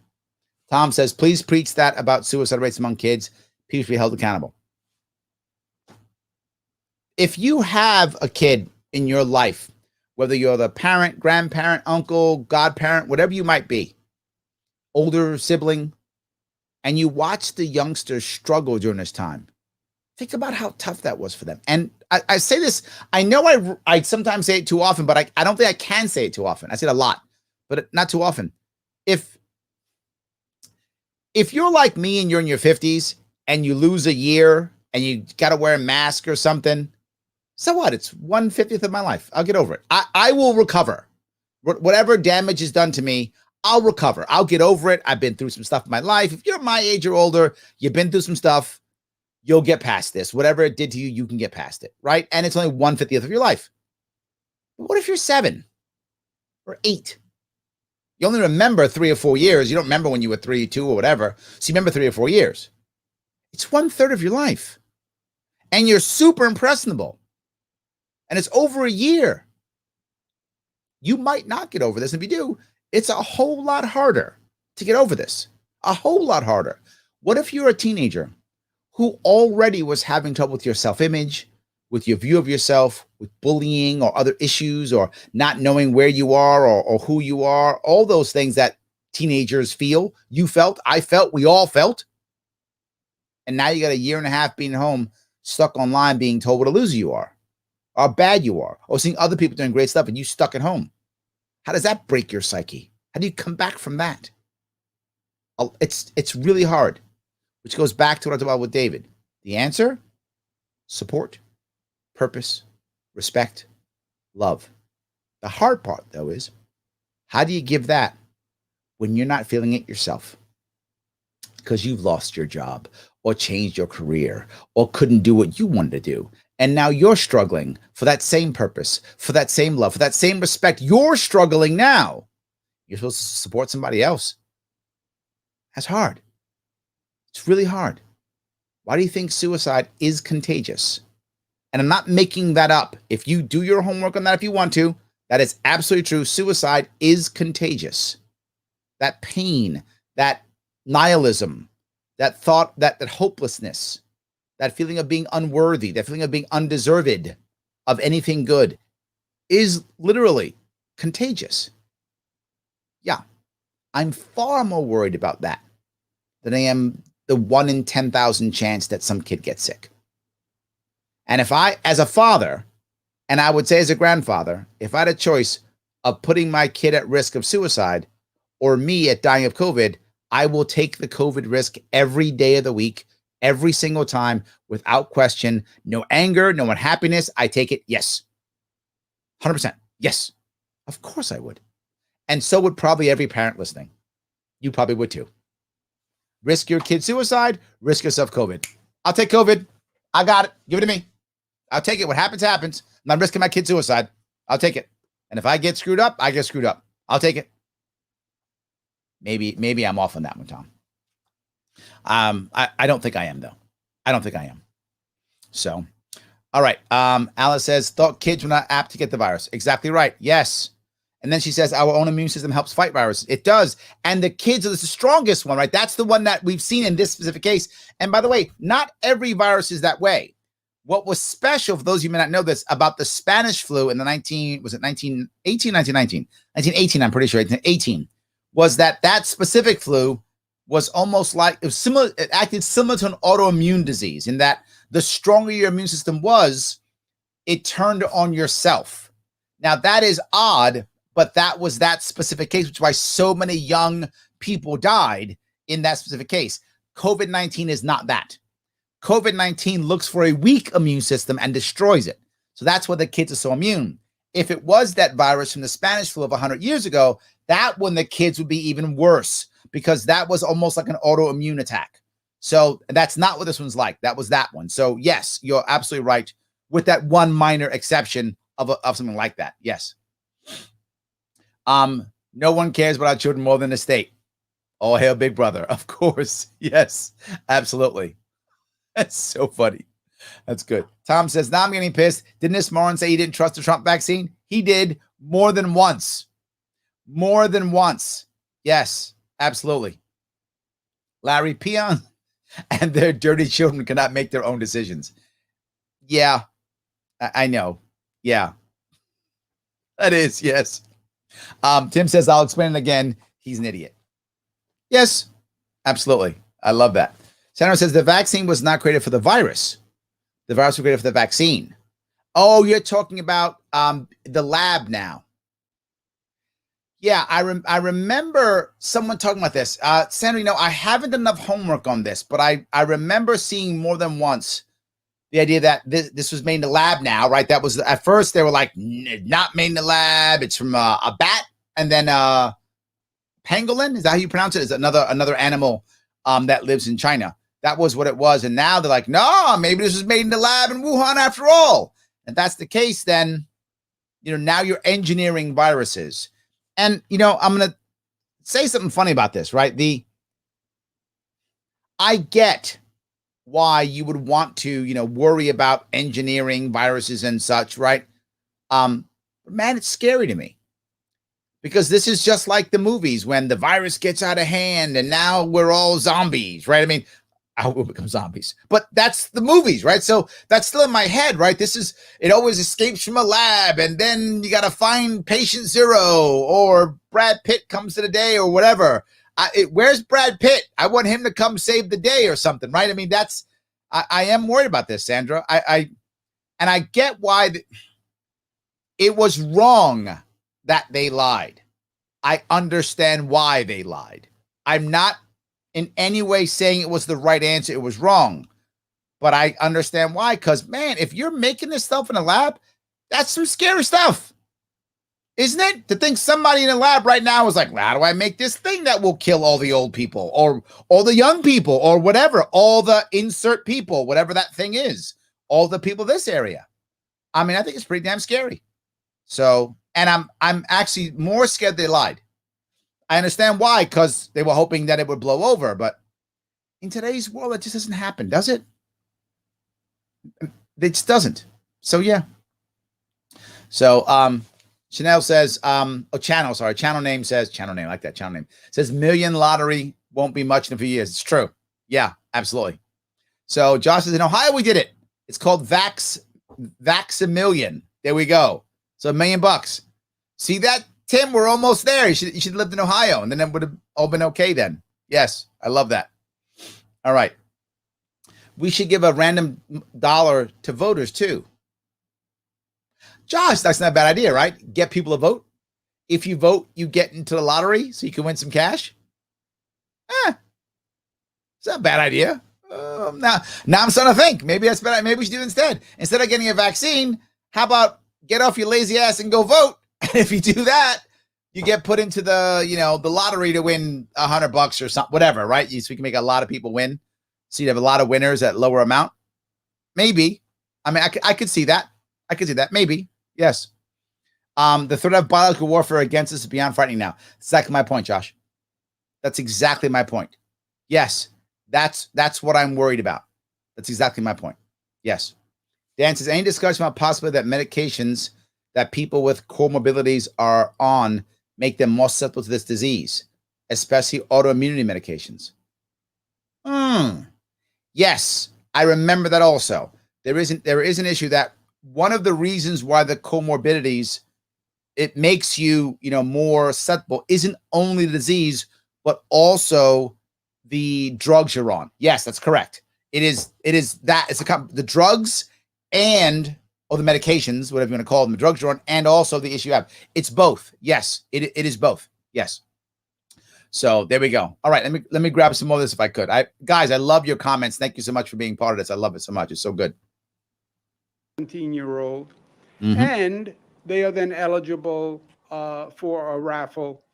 And again, it's going to be among a small population, so your odds are good because it's only the population that has been vaccinated. There we go. Only they get it. Once you get your vaccine, you go to a website, you input your information. We'll do a random drawing every Wednesday. Look at that. You get it every Wednesday. Universe. People who receive the vaccine earlier, what happens then? Have a greater chance to win because they are eligible for every drawing every week. Okay? So the odds go down who get it as you go in there. All right, I'll buy that. Once you get the vaccine, you go into the pool. But if you get the vaccine earlier, this is just vaccine stuff. I'm going to move on if I can. To see senior citizens, it's time to start human contact, social contact. You stopped it. You stopped it, and it's our opportunity to make this state better than ever before. I think this that's is not true. about reopening. It's not. All these states and countries talk about reopening. We don't want to reopen. Okay, help me out with this. Reopen. We don't want to go back to where we were the day before COVID. I know you were the governor. New York State was pretty crappy then. I agree. Let's not. Oh, does that mean you're quitting? You could quit, and then we don't have to go back to the crappy way New York was. You could save us a whole lot of time and energy. You could just step down. Is that what you're saying? Please tell me you're saying that, right? We don't want to go back to that time. You were governor, and we all hated New York, and we still do. It's been over a year. It has. We want to be better than we were the day before COVID. That's true. So and you're quitting. That's our goal. Last point to remember.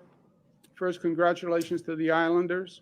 The Islanders are back. They could clinch the round. They did, by the way, already. For those you don't know. Coliseum. They did. All venues. Oh my God, venues can go. Have the option of going to 100% capacity for fully vaccinated people. What a generous God he is. If everyone gets vaccinated, then you can go to 100% capacity. You can use your property as you see fit. Isn't it amazing? You get to use it as you see fit. And we authorized. They authorized it. You can be 50% vaccinated, 50% unvaccinated. But that limits the capacity of the venue. See that? You don't get to use your property the way you want to. He's not that generous. I mean, I know some people watching were like, Larry, don't we have private property rights? No. This is New York. What's wrong with you? Don't get private property. Silly peasant. His Majesty owns everything. You can use it at his leisure. God, you get your property at the pleasure of the king. You act like you own property. Who do you think you are? Like, I don't know, free man or something? You live in New York. Stop what you study. That's you know what? You're about to get canceled. Let's realize something. All property is his, not yours. He allows you to use some of it some of the time if you're good to him. So quit with your attitude. Get back in line, peasant. The sections that are fully vaccinated means people can sit right next to each other. Good people can sit together. Which is also, by the way, a more enjoyable way to sit next to loud people you don't know. Way better. I agree. Wait, what? In the event. That's not better. You go with your buddies, your family to see a ball game. You want to sit next to your family. You want to sit next? That's why wow. Thank you, guru. That happens in a vaccinated section. The unvaccinated section has a seat or two. See that? Empty in between people. Because that makes sense. Does it? I don't know. Why does that make sense again? You came together, didn't you? You came together with family and friends, probably in the same car, same subway, same bus, or you walked. Aren't you wearing masks? So what we should do? Space in between the two when you sit down and play to watch the game. Because that makes sense. Because why? It doesn't. It's insanely stupid. The reason why we're doing this is to validate how mean and evil and cruel we were last year. You can't go back after the cruelty that he put us through last year. He can't go back and go, yeah, all that stuff I did, trashing your businesses and your livelihoods and crushing your kids' hopes. Yeah, it wasn't that serious. I was wrong. He can't do that. So he has to still act like it matters. It doesn't matter at all. At all. All you're doing is divvying people up and squeezing people into getting vaccinations for no reason. I'll say it again. We're in New York State. Some of your states may not be true. I don't know, but I know in my state, if you want a vaccine, you can get one. So the people who are unvaccinated don't want to be vaccinated or can't be. Why are you punishing them? Why they gotta sit apart? They're okay with it. They're like, I'm taking a risk. I'm good. So remember the idea of you own your own life? Yeah, that's also not true. That was funny. That's a joke I told you the other day. That's not real. You thought you owned your own life. You don't own your own life. You don't own your own property. You don't own anything. Let's be clear. You are a pawn of His Majesty. He will tell you where to sit and how to sit, all those things. Don't get uppity, peasant.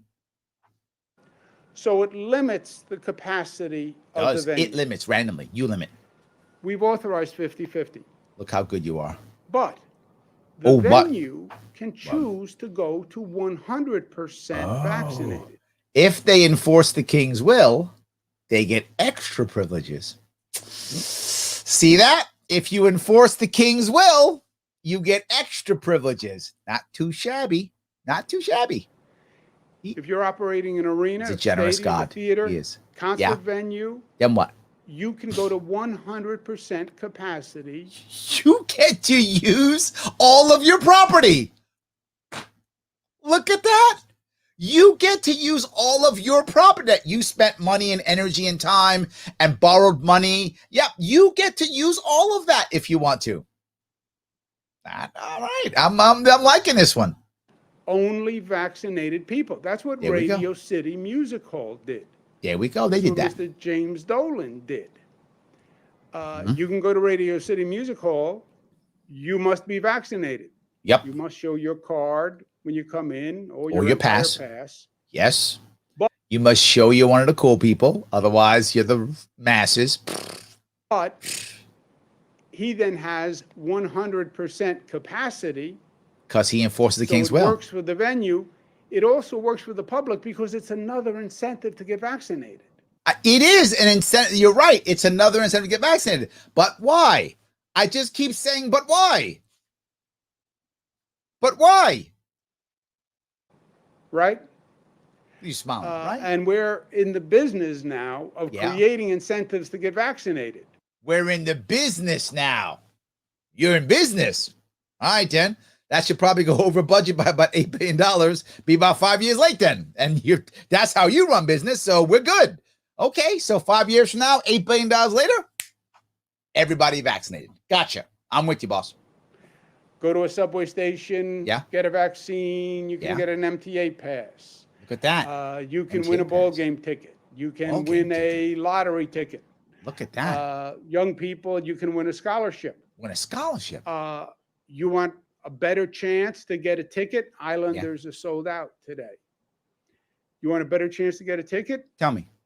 Having a vaccine. I'm going to get like 8 vaccines. I want tickets. I want all kind of stuff. Get like 8 vaccines. Stick them all. Bunch of free stuff. Allows you to participate in those venues that go. It allows you to participate. Put the thing that I say in your body, and I'll let you go out and have a good time. He is so generous to us. I don't know. I'm tearing up on how generous he is for us. 100%. But here's the worst part. Most New Yorkers, totally okay with this. That, my friends, is the real problem. I sit here and joke and laugh and berate him. And most New Yorkers are like, yeah, that's great. If you go to his page, his Facebook page, Twitter account, you will still see dozens of people. You're the best. Thank you for being who you are. You're awesome. Greatest governor ever. You will still see dozens of those in his social media. Now, I'm sure some of those are bots. I'm sure some of them are, but a lot of them aren't. I know people here in New York City who still think he's a good governor. And I'm awed by that. I'm like, wow. I'm awed by the cult of personality he's built, or the horribleness that the Republicans have made New Yorkers feel. These hate Republicans so much that this guy's the best thing. I don't know which is worse. Have Republicans done such a bad job of communicating, or is he just does a good job of communicating, or is it a combo? I don't know. But oh my God, like, oh my God, yes. Logic says F your bowl game. Yeah, there we go. I think some people are gonna think that's true. Yes, absolutely, yes. So David says, I hereby resign at noon tomorrow. Sincerely, Andrew Cuomo, Governor of New York. Wouldn't that be nice? David, I would take everything back that I've said if you would just do that. I'd be like, oh, I would never do one of these again. I would shut up. I would literally, if he would do that, I'll delete every one of these off of social media. Every one. I'll never bring his name again. If he resigns tomorrow, won't say a word. I will shut up like there's no tomorrow. I'm done. Off. I would happily take that trade. Not even close. Yes. So anyway, that's good. All right, so if I can keep going here. Larry, you are lucky Cuomo let you use his microphone, camera, and computer for the show. Yes, he is a generous God. He's allowing me to do this. Yes, absolutely. Jay says, I was actually okay with attending a baseball game and everyone was away from me. That's my point. Do I want to have all the people around me? I might not want to. I might be like, are you vaccinated? No. What gets me the, oh, okay, yeah, no, I'm not. Yeah, why not? I agree. Yes. He can't have the unwashed getting sick and making his numbers look bad again. That's the problem. So maybe the vaccinated people should yell unclean. That's terrible. You guys are crazy. It's so mean. I shouldn't laugh, but my God, it's horrible. Yes. Rhetoric says he is so magnanimous. Thank you, King Cuomo. He is a generous God. I keep saying that. He is generous. He allows you to use your own property. That's great. I love it. Yes. He keeps using that word business. I don't think it means what he thinks it means. He has no idea what it means. He doesn't actually know what it means. Yes. David said, basically, we are bribing you to get the vaccine. Yes. That's true. Yes. That's what it is. Yes. It's like he's an evil Willy Wonka with all the golden tickets. That's great. Yes. Except when you get the golden ticket, it's not great. And you got vaccinated. So you got stuck also. Yes. That's right. Don't forget the free fries. I remember that. Oh my God. Yeah. Yeah. The free fries from the New York City. Again, Dustin said, sounds tempting. If only he was bribing New Yorkers with the Wonka bars. Yeah, that would be better maybe. Maybe just give chocolate bars out. Maybe Missy's onto something. Just don't do all of it. Just give out chocolate bars. I mean, I know a lot of 12-year-olds who would do a lot for a chocolate bar. They might get stuck. It's possible. They actually might just get stuck. Yeah. So a lot of politicians in both parties are a cult of personality. Very true. Agree. I think there's a part, David, that I know I've joked a lot, but I think there's a part that's real. There are people who are so desperate for change or something better that they're very susceptible to believing somebody will be the savior.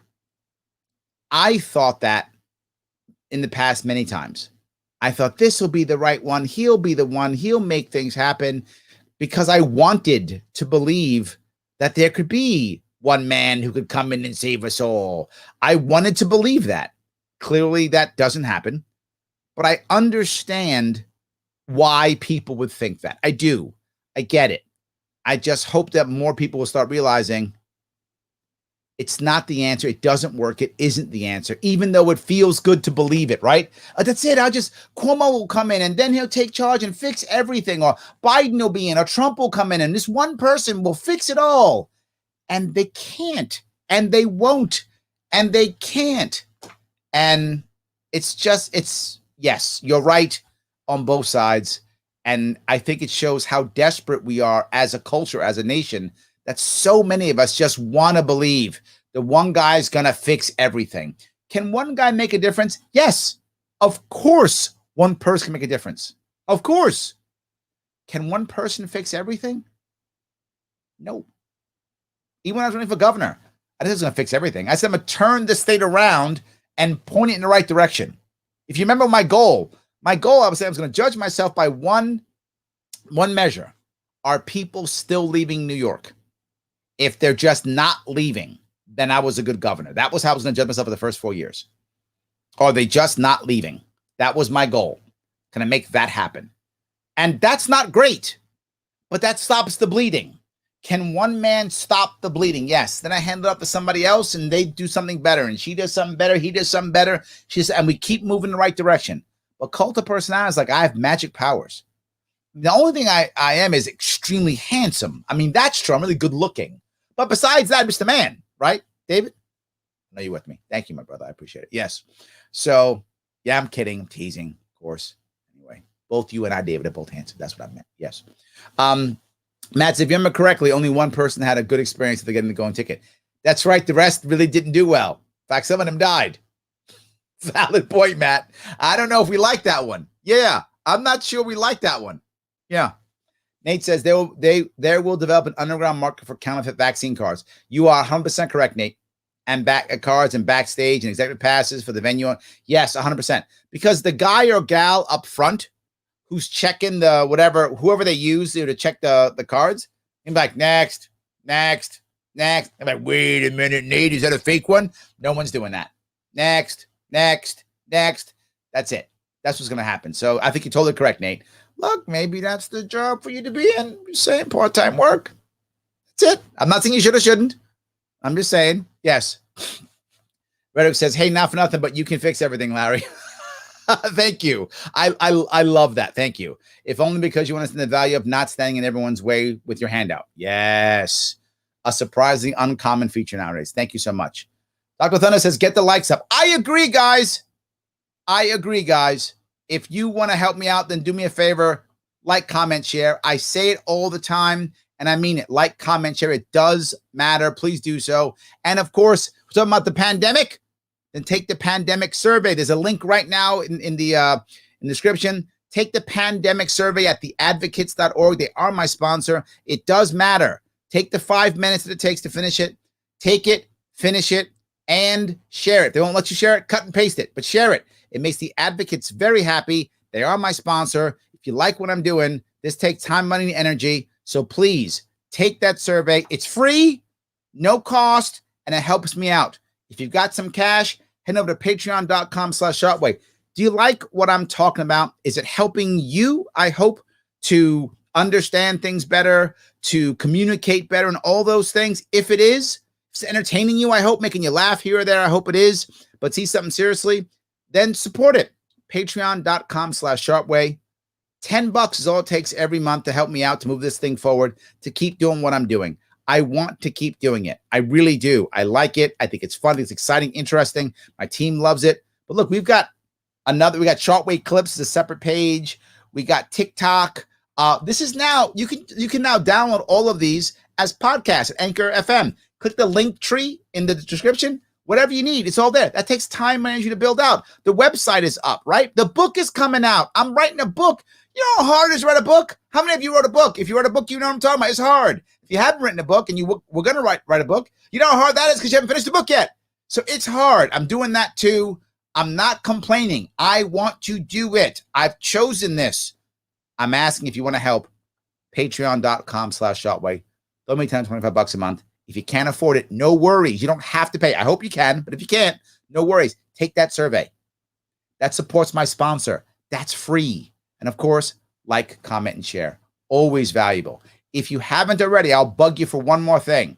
Subscribe to my YouTube channel, The Sharpe Way. The more subscriptions I have, the better chance I don't get canceled. When they cancel me, I got someplace to go. So please subscribe if you can. I hope that will work. So thank you. So put the link for the survey in the chat. I think I did, or it's already in the chat. Yeah, I think it already is. My team, if you're looking, if you could go to the YouTube channel and put that link in there, that would help. If you could do that, I would appreciate it. So to make sure that we can make sure that happens. So yeah. Isn't there a place in Times Square that does fake IDs? There's tons of places all around to do fake IDs. And of course, also fake cards, I'm sure. Can't wait for the book. The book will be coming out July 12th. It is on happiness. The book is literally on. I talk about happiness all the time. I'm writing a book on happiness. Yes, it is called On Happiness. Absolutely. So you'll be seeing that soon. Let me wrap this up. I got a couple more minutes of this to show you the last piece of this. I think you will enjoy. Fully vaccinated. From a public interest point of view, it works. The Senate passed some legislation which would now we're taking questions. How the votes are taken. Do you support either? Do you think the current system we have is working now effectively? The system he's talking about is JCOPE, and I'm trying to remember what it stands for. It's the Joint Commission on something public ethics. Joint Commission on JCOPE, Joint Commission on Public Ethics. JCOPE. Thank you. God, I had to get it in my head. JCOPE is what it's called, and that's kind of the piece that we talk about in New York State that helps people to say, "Oh, he's being unethical. He's being wrong." Yes. There is no doubt that. Tell me. JCOPE, well, let's say ethics enforcement could be better. Yeah. Ethics enforcement could be better. Yeah.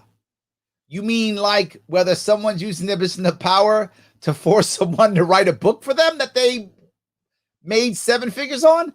Like that? Or maybe something like, I don't know, someone who's harassing 10 women and he's using his ability and his power and office to harass young women? Maybe that. I'm just saying maybe. Now, the funny part is he speaks like it's not him. I love this. I'm telling you, I think he literally planted this question. I'm serious. Because the idea that anyone who's in the press could ask that question with a straight face to this man and then hear him talk blows my mind.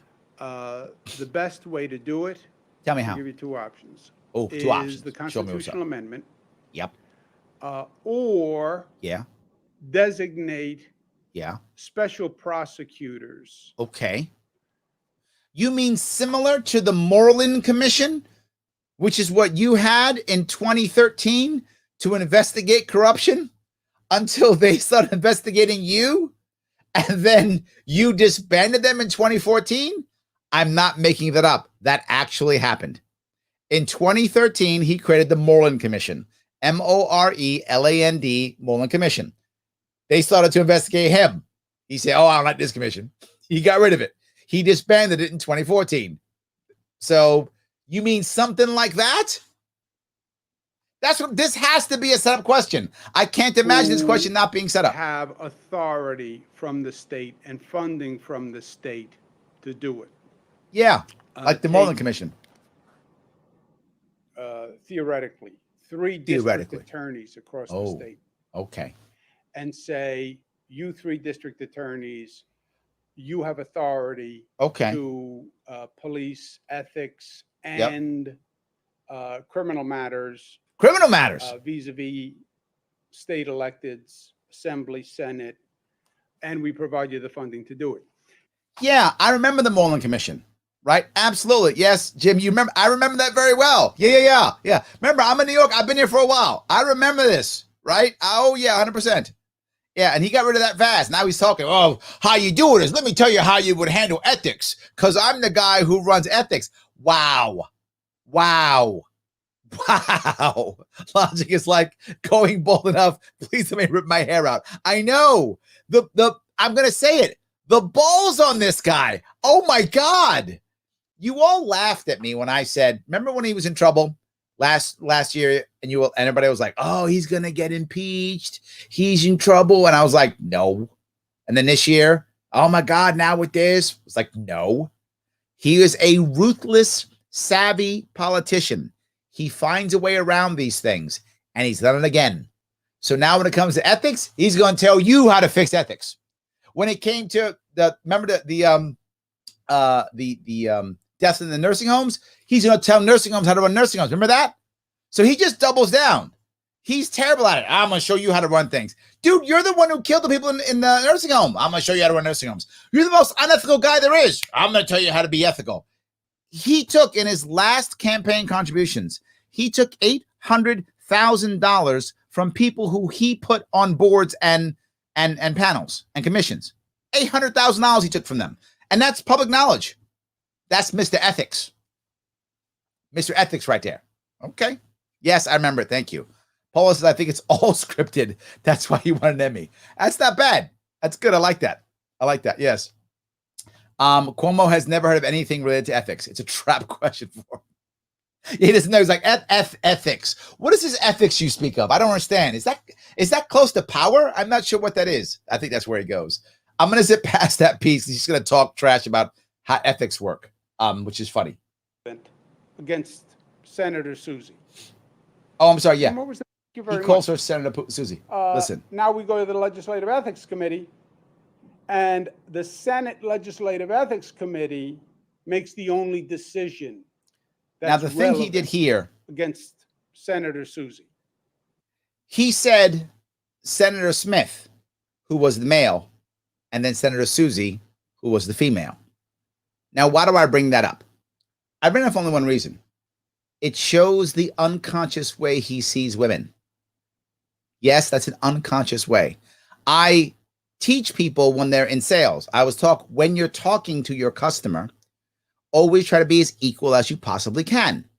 So, for example, if you're calling someone by their first name, call yourself by your first name. Hi, Jim. This is Larry.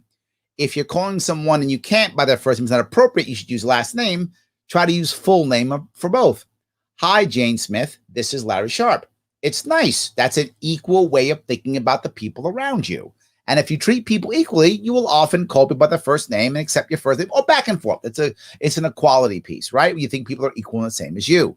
If you ever notice, when people see me around, it's very rare people say Mr. Sharpe. They almost always go Larry, because I call them by their first name. So I expect them to call me by my first name, because we are equal. We're both humans and we are equal. Neither of us is better than the other, right? If you're going to call me Mr. Sharpe, I'm going to call you Ms. Smith, right?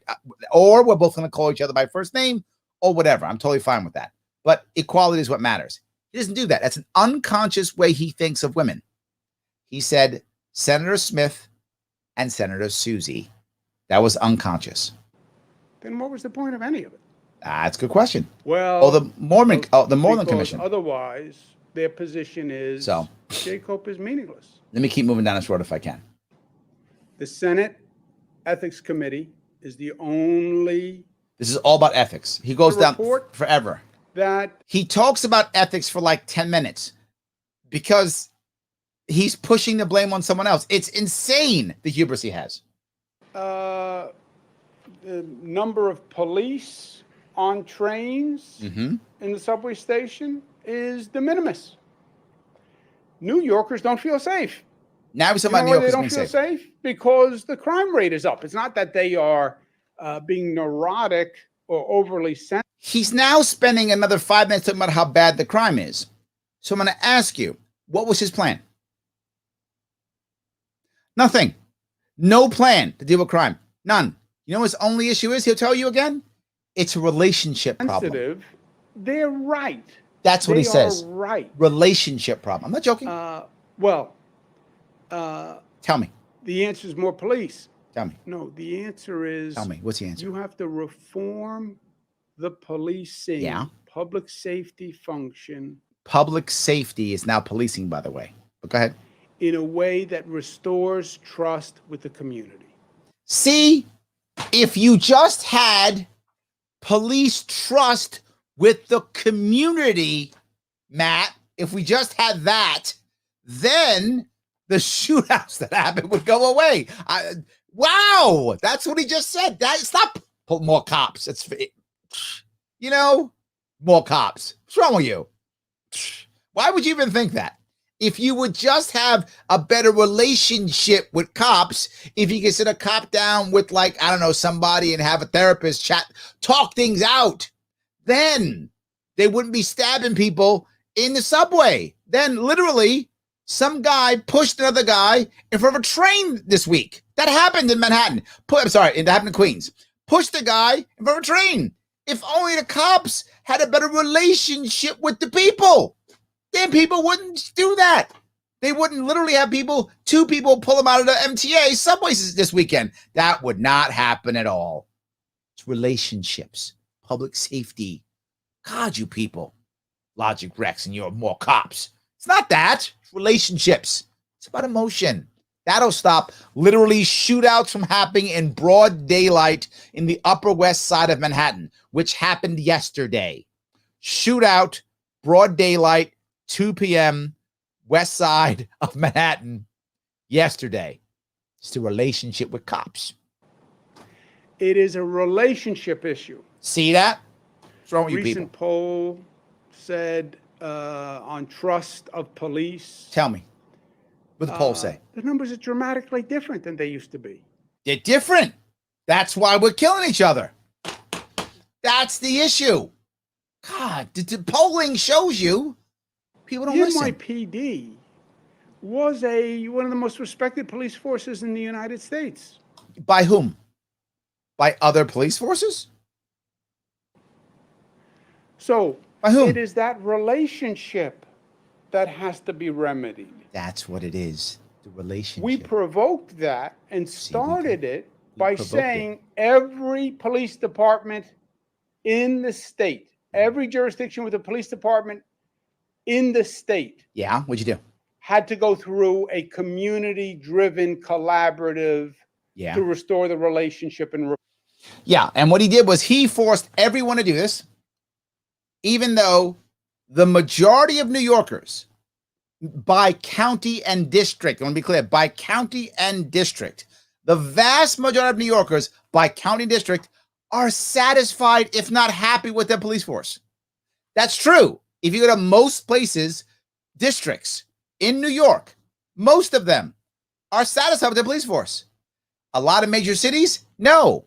The cities are where people are unhappy with their police force. So why in the world would you force every single police force, about 500 across this state? Why would you force 500 police forces to go through this garbage plan you had when probably 450 of them are pretty satisfied with their policing?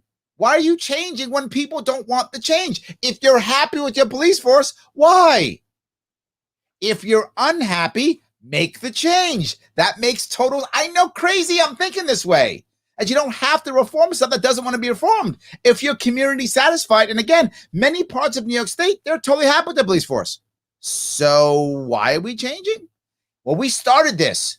So now when they fail, it's someone else's fault. So he was the magnanimous one giving the orders to get better. Be better. And now they're not. Reform public safety. See that? 99% of the jurisdictions did it. New York City did it. Yep. It's a good first step, but it's not enough. Not enough at all. Inclusive enough. See, if it was more, you people don't get it. What's wrong with you guys? Matt Ferraro, Matt, you think it wasn't inclusive enough. Just inclusive, then nobody gets shot. The reason why there was that shootout, they didn't feel included. If they would have felt included, we wouldn't be stabbing people in the subway. That's people not feeling included. People make me angry. And it is that relationship of distrust. Thank you. Yes, George Floyd brought it to a head nationally. It's because of George Floyd. It happens again and again and again and again. Anniversary of George Floyd. Here we go. His family is in our prayers and best wishes. Stop lying. You do not pray for George Floyd's family. Stop lying. That is like he goes to bed and I goes, George Floyd's mom and dad. I just want stop. He does not do that. Just stop. That's just stuff he says. What a lie. But the message is we still have more to do because it is about the relationship. So it's not about the fact that literally what you've done is by closing all those businesses, you've created massive black market. To what Nate was talking about earlier, you've created a massive black market for all goods. So when you create a massive black market, you can't use the police force. So when someone doesn't respect your boundaries or borders, or someone doesn't pay their bill, or someone doesn't respect your territory, or someone doesn't respect your contract, the only thing you can do is street justice, because it's a black market. There's a black market on everything in New York City because you shut everything down, but people still need stuff. So you've made a black market for everything. The only answer is street justice. And you say to yourself, it's relationships. People don't feel included. That's what it is. Not only do you not know what business is, you don't know what happens when you create a black market. Black markets equal violence. That's how that works. That's not magic. That's common sense. You helped by shutting everything down, by crushing people, by destroying their hope, by not having jobs. You created a black market in almost everything throughout all these cities with all these people here. There is no way for them to enforce their contracts, to enforce their payments, to enforce their borders, to enforce anything. So they must use street justice. Fear is the only answer. New York City has some of the strictest gun laws in the country. New York City is super strict on gun laws. Gun arrests are up 380%. I said it, 380%. Crazy. Guns everywhere. Shootouts in the streets are weekly now in New York City. I'm not making that up. Shootouts in the streets are weekly in New York City. But Upper West Side, 2 p.m. in the afternoon, that was a new one for us. We hadn't had that since probably the 80s. But now we got that too. And you know what it is? They're not feeling inclusive. See, Matt gets it now. Thank you, Matt. Finally sunk in. These people weren't feeling included. Nothing with a black market. That's what crazy people say. Regular people realize it's inclusive. That's what it is. Rhetoric says the reason the shootouts and all violence in America happen is because the ethics committee isn't big enough yet.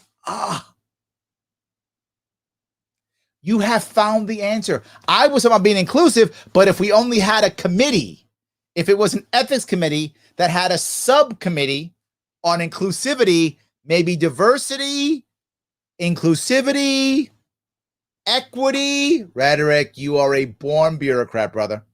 That's the answer. If we just had a big one of those with maybe like, I don't know, 500 people on it or something. And that probably would cost, I don't know, $1 billion a year, something like that. Now we're rocking and rolling. That's the answer. See? So you get it. Rhetoric, you are the man. You understand how this works. Thank you so much for that. Needing the committee. Use of force. What they're saying is, I don't trust the police department now. That's the reason why they're shooting people. The appropriate force necessary. That's the issue. I don't trust. Yeah, but what he does now, and I'll go over this part, he puts Letitia James in charge of this. Brilliant, by the way. He's thrown Letitia James in charge of this because she's the one who was investigating him on the harassment issues. So if she screws this up or something goes wrong, he will blame her. Brilliant. He also take her down now if she runs against him in the primary. This guy's ruthless. That was savvy. I loved it so much that he did that. Just, not because I love what he did, just the way he did it. Control of crime. Amazing. I am, in some ways, a rarity now. A lifelong New Yorker. It's true. Because people leaving. Your fault that's happening, my friend. Your fault that's happening. So I'm gonna wrap that part up right now. Because you know what he's saying, because he always says it. He bases what he always does. People laughed at me when I said it, but you saw him do it. He literally took every single thing that people talked about him and turned it around and said he is the expert on it all. He will repair it all. He will fix it all because he knows better. And then he put other people in charge and blamed them. All I can say is well done.